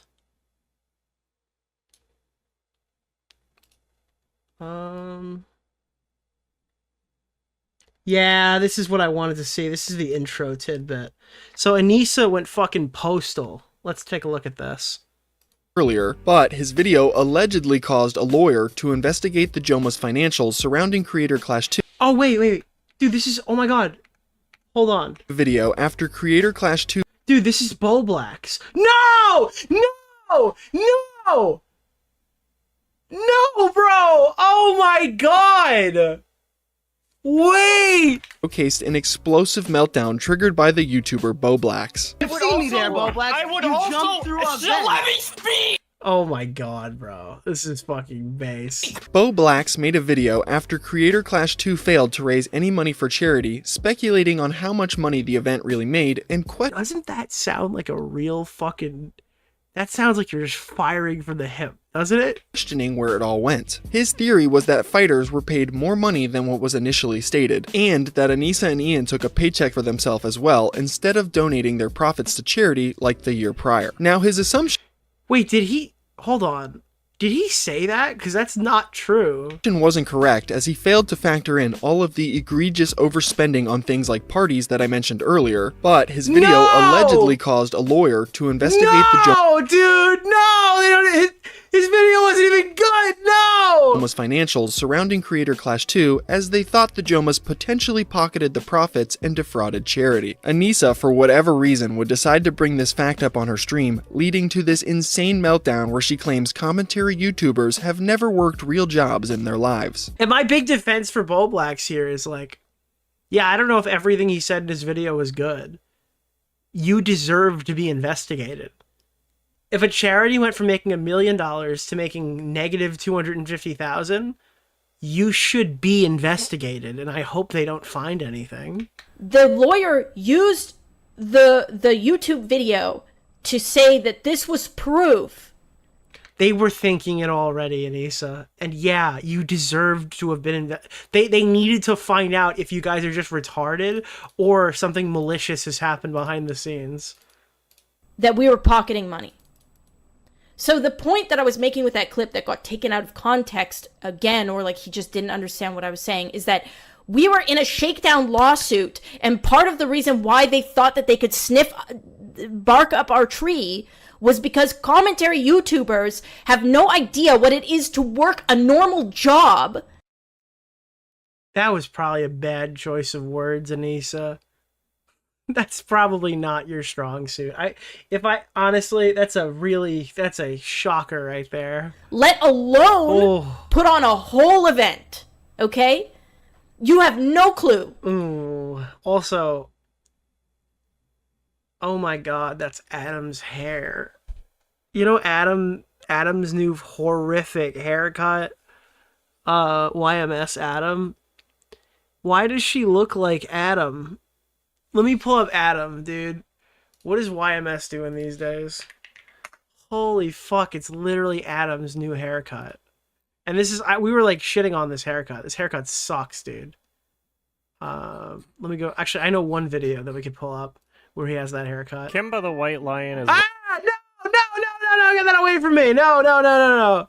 All right, I know exactly which one to check out. All right.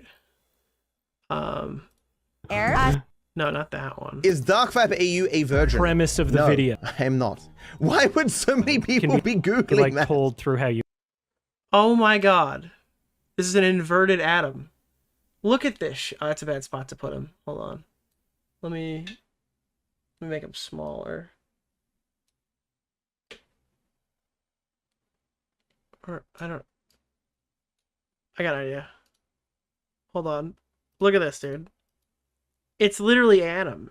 It's the same person. That's literally, they're the same people. That's crazy. You don't even know what it's like to clock in and have someone breathe down your neck. Are they related? No, but I think didn't they go to the same school or something? Like they've known each other for years. So don't tell me how much it costs. $100,000 does not even cost 1/4 of the broadcasting fees. So, like, I don't know what crack these, like, commentary YouTubers are on, but I want some. I mean, it looks like you're already kind of...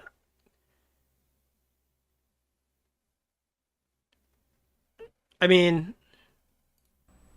there's a cage behind you. No, I know. This is going on. I love how I didn't wear makeup today. I just saw look Keffel's tweet. disgusting as shit. Nicholas DeOrio. Keffel's appreciated this. But this will go on every and I don't care. I'm at the point. I don't care. I don't care anymore. Because even when we don't say something, they think we're saying something. Do you know what I mean? Does she look different than usual? No. Oh, thanks, guys. Thank you. Yeah, they're gonna assume shit. So she definitely has makeup. Her face is not naturally this red. I'm so over it. Like, and I'm over them crying. They cry like they're the victims. Bro, you like made a video like with all these weird out-of-pocket assumptions.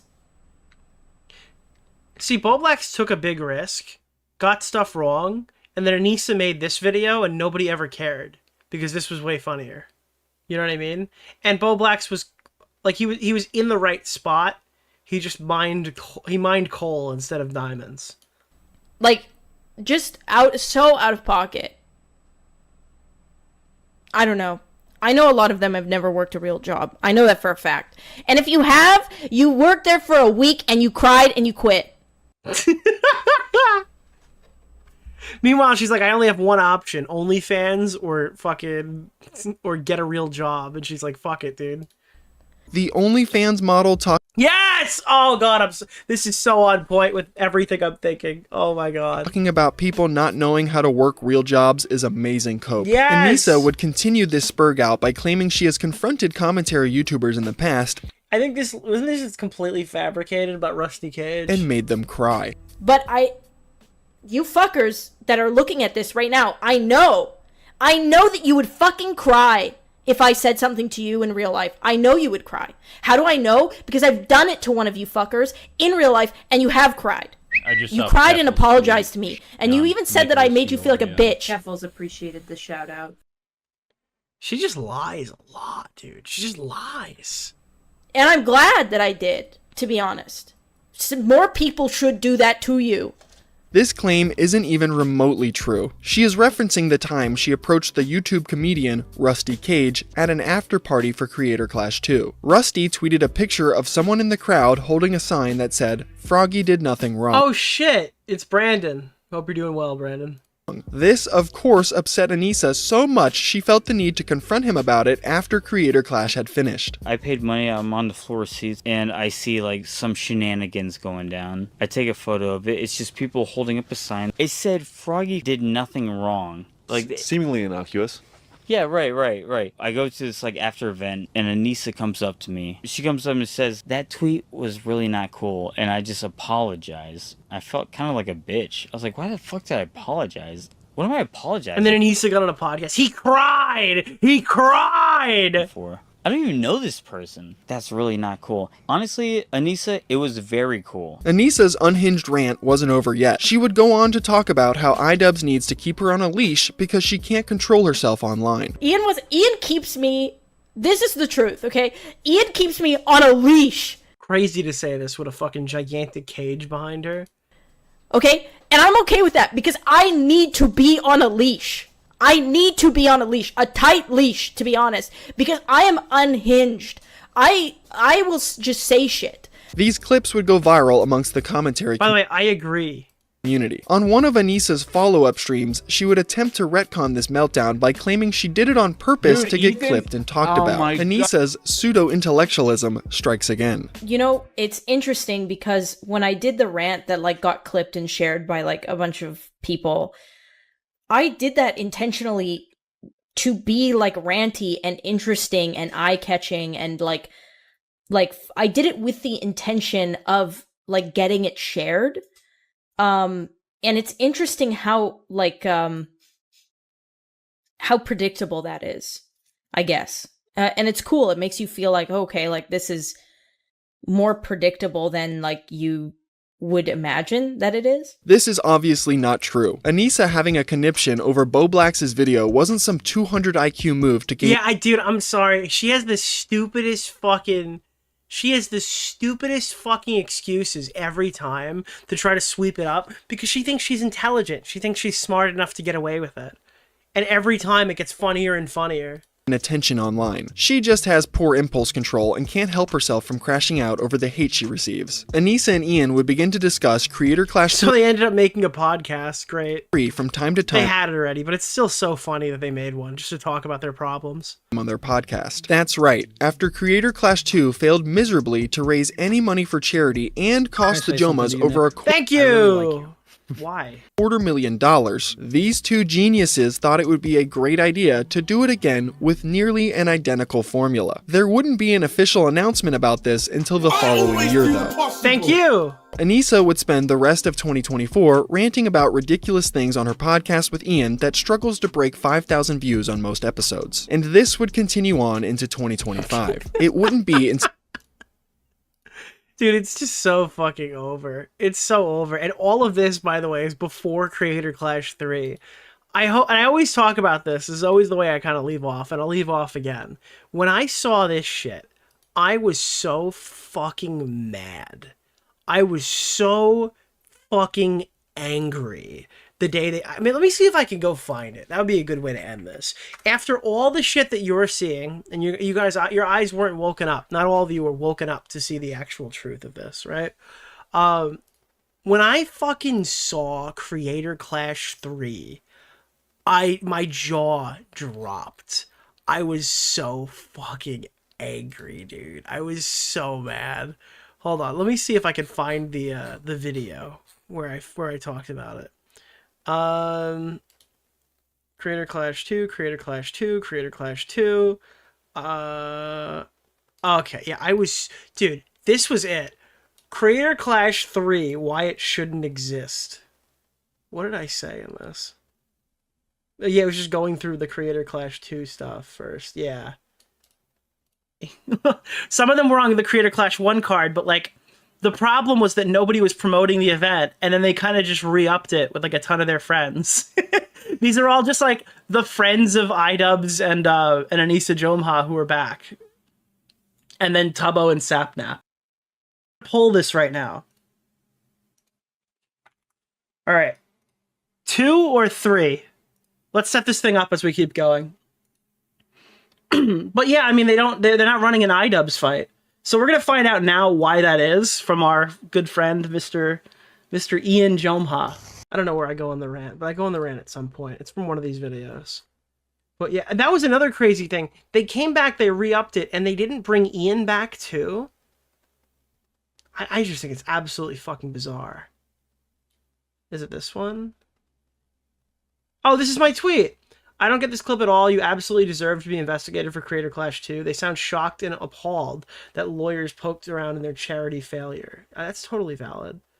What was this one? They're putting up the fight on YouTube with a fundraiser tag and asking fans to donate more money. I forgot they did that too, bro. Oh my god, it's actually so fucking brutal. Holy shit, dude. Do you remember this?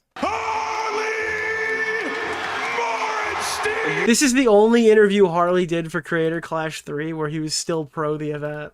So bad. I wanted to concede also. I wanted to also get it all out there. I don't know if you're a terrible person or not. I think you're a huge fucking loser. Okay. Just wanted to get that out there. Everything from my I've conceded to that too. Let's talk about you, Harley. I've conceded that I'm a loser. I've conceded that I'm a bad person. Let's talk about you. Dude, shout out Tommy C. That's a fucking banger clip. But yeah, Harley called in when we first found out about it. This is the only conversation from 2025 where Harley is even remotely pro. He came back on like 2 weeks later. He's like, yeah, this event sucks. They fucked me over.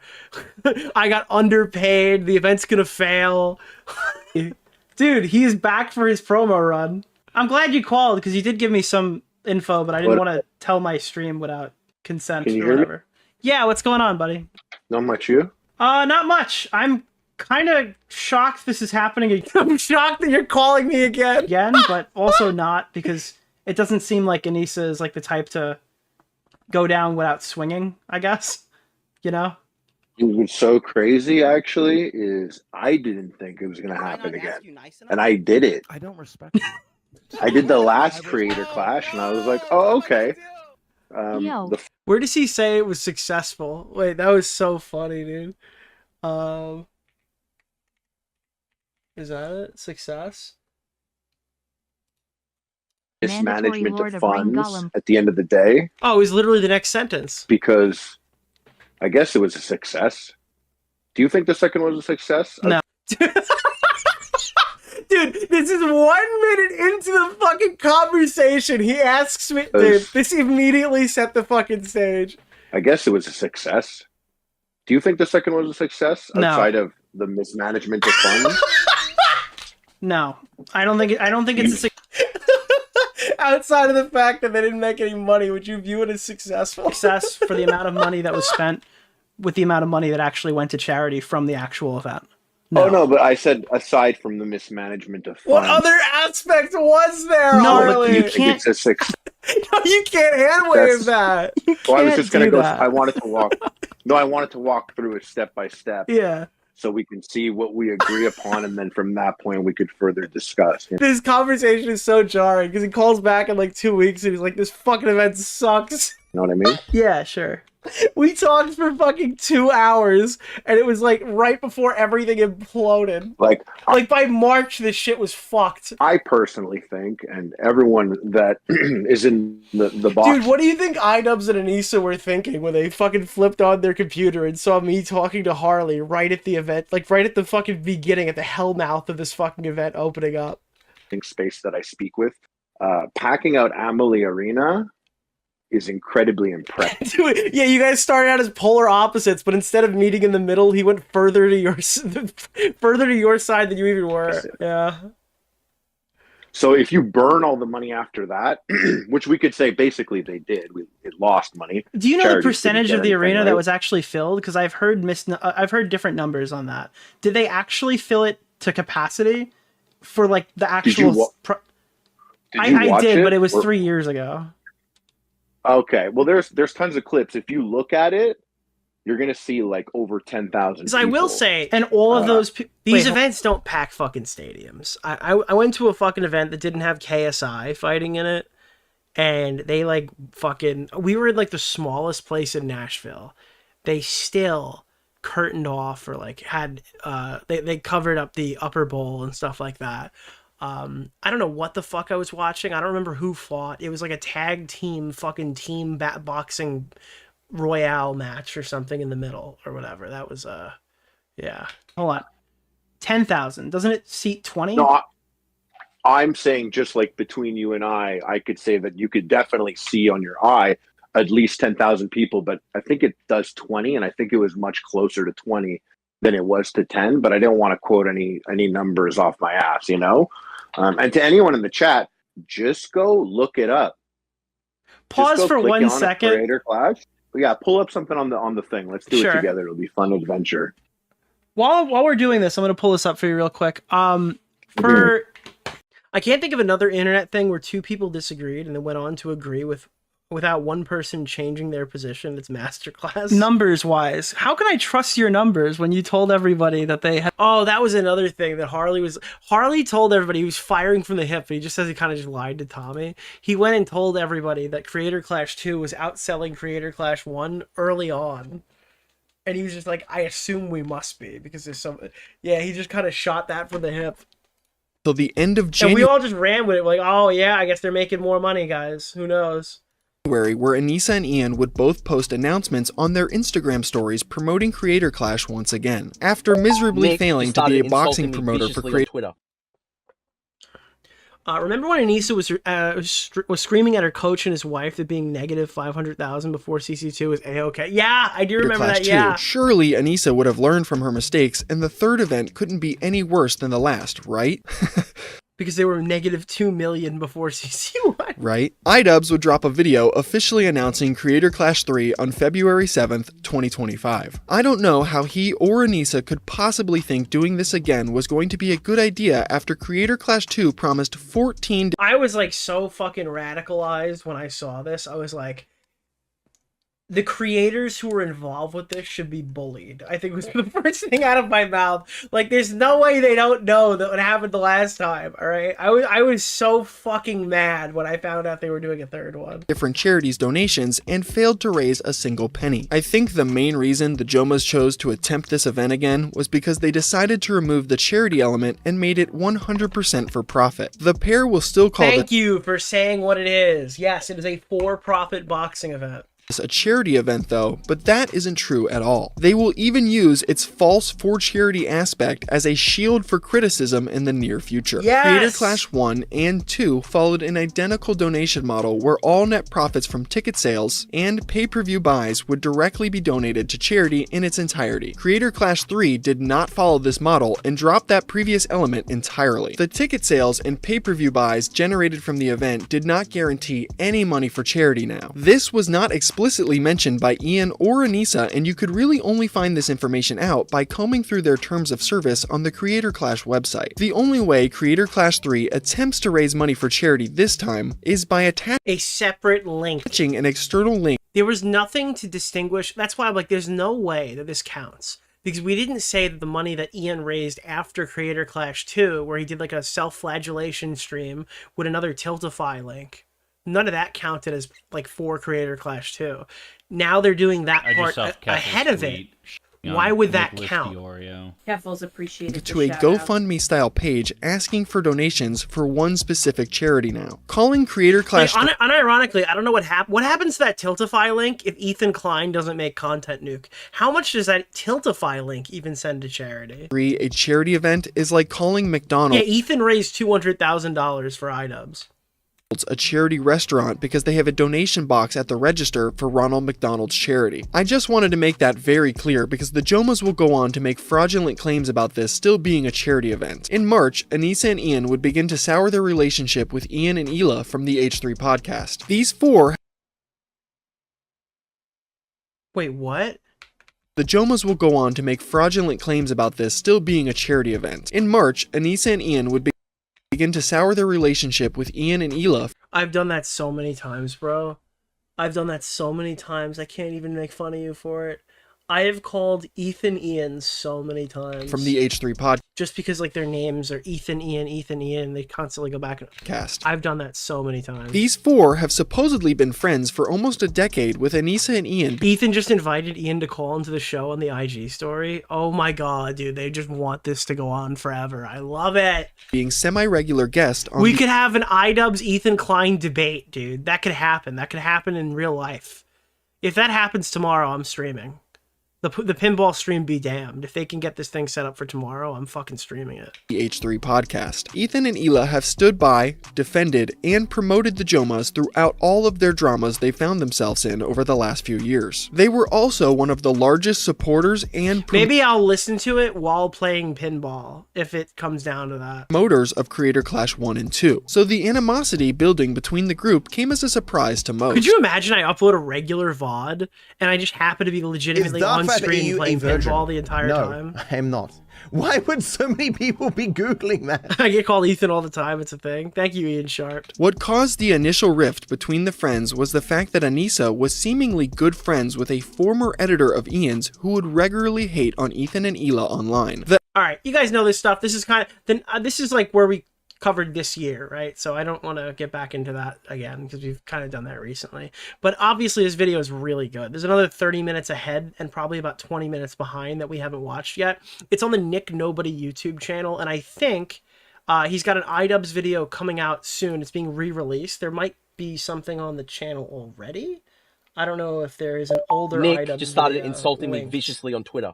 into that video or something. But yeah, I want to take a look at more stuff this guy's made. Ooh, shoe nice. I might watch that in my spare time. That's funny. Yeah, Nick Nobody. I have not seen your content before. I have heard your name. I think I was recommended to watch your King Cobra video. I think that's what it is. And it wasn't really a topic for the channel because I don't really know anything about King Cobra. So watching a video on a lolcow seemed like a bad idea if I didn't really have much to contribute. Whereas obviously I can talk about Anisa. Yeah, very cool. I want to say I was really surprised at like how much stuff you were able to pack into that video that I hadn't seen before. That's the kind of stuff that I really like, though, is when they do these video essays. On certain shit, like if you're doing PewDiePie, where you're like, PewDiePie is a YouTuber who's from Sweden, or whatever, and you go through all that, it's like, okay, everyone knows who PewDiePie is. But for these characters like Anisa Jomha, who really only got famous because of the person they were dating, and being propelled into the limelight that way, there is a lot of stuff that even in like Rob's video that I didn't see. So that's cool. Yeah. Rip King Cobra. Oh, Rick King Cobra's the one who passed away, right? Oh, shit, dude. The decay of Daniel Larson. I keep thinking Daniel Larson is fucking Groscore, who got arrested. Dude, Groscore got like a draconian arrest. Did you see this shit? Holy fuck, dude. I'm sorry, bro. I would never live in this fucking place. That's crazy. This is like some fucking Hitler-level Gestapo shit. Look at that. Wait, where's the Groscore arrest clip? Fuck Europe, dude. Holy fuck. You're like a slave if you live there. Basically, I'm gonna find this clip right now. I sound out of pocket if you don't know what the context is. He called somebody a rapist or something in chat. They called the police and he needs to sit down for a hearing. And if he says no, they arrest him because he called a chatter a rapist. Did anybody see that? I don't even know where that clip is. Did I fucking spawn this into existence? I don't want to look up gross gore because I don't know what's going to come up on Reddit if I do that. Maybe on LSF? Holy shit, that's bullshit. Did I get it wrong? Or I just read two messages at once that made it sound like I got it wrong. LSF. He's not Daniel Larson, he's Ollie Larson. Yeah, look at this shit, dude. Police show up at Groscore's door for calling a viewer a rapist. Came out all the stuff. Why the fuck is the police here? There's a police... Why the fuck is the police here, mate? What the police are doing here?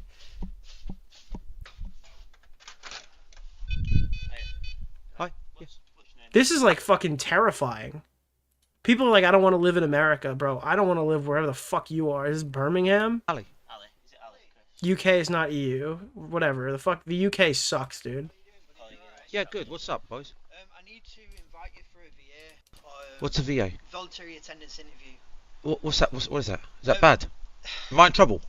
Potentially. So What? there's been an allegation made against you with regards to malicious communications. I don't want to arrest you and drag you in now. So what This is a I'd slave rather country. do is just invite you in for a VA and we can get it sorted out. Yeah, mate, I just want to bring you in here so we can have a nice conversation together. I don't really want to arrest you for this shit, mate, but well, what did I do? What, today? No, I was thinking give you a couple of days. So Monday, 12 o'clock. Okay. Yeah, you got a license for that comment, mate? Hold on.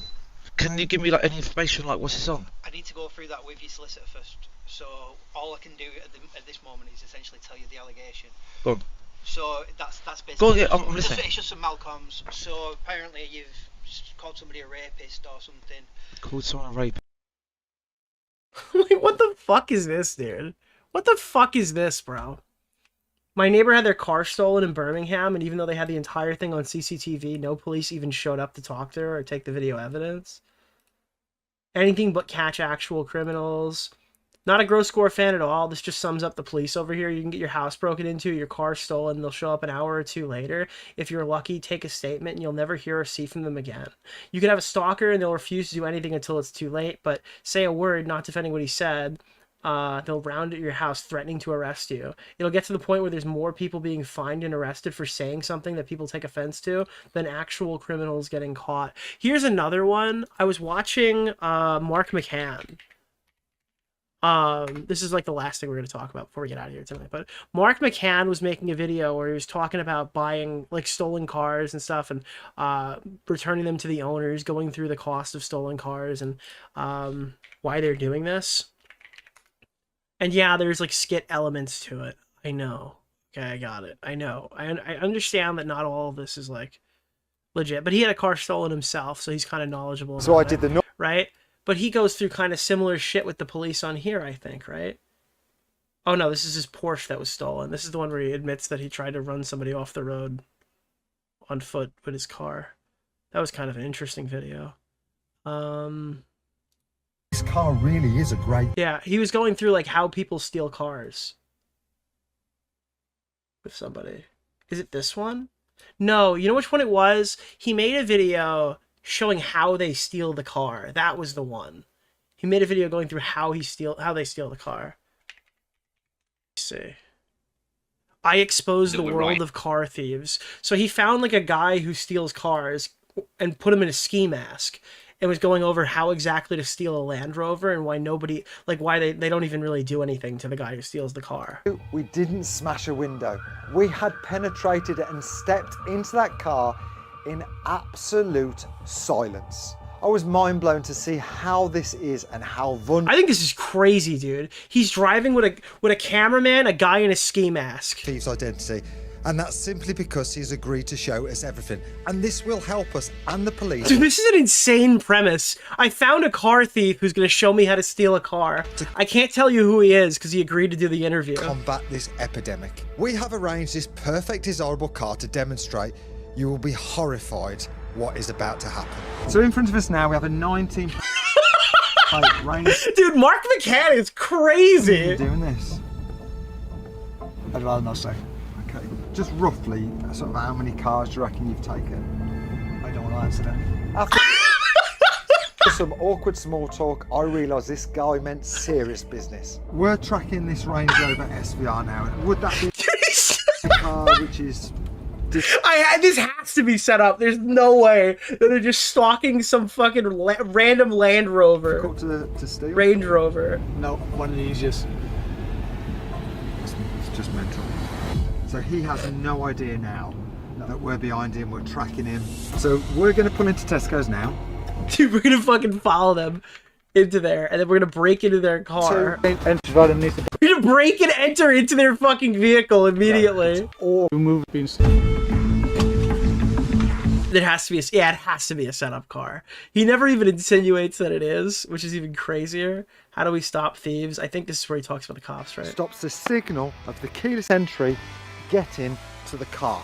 Remember, this will not totally eradicate the car getting stolen, as we've proven there are even more ways to get access to the inside of the car. Next option is visual deterrence. A steering wheel lock is cheap and easy to use and takes no or time never at mentions all it to at all. fit. And oh, alarming. And before you... Oh, that's not it. Oh, they did that to his mom's car. Yeah. Everything. And this will help us and the police. Were you talking to me? What? No! What the fuck? Whoa there. Sounds like something caught you off guard. Yeah, you did! Why were you listening? I'm designed to protect your privacy. On Echo devices, you'll always know when Alexa is listening to your request and sending it to Amazon Secure Cloud. Just look for the blue light indicator or listen for an audio tone. Learn more by visiting Amazon.com. Okay, stop! Alexa, stop! To combat this epidemic. We have arranged this perfect desirable car to demonstrate. You will be horrified what is about to happen. Bro, that was crazy. Did anybody just catch that? Did I say anything that even remotely sounded like? Dude, that was crazy. Okay, that's the end of the stream.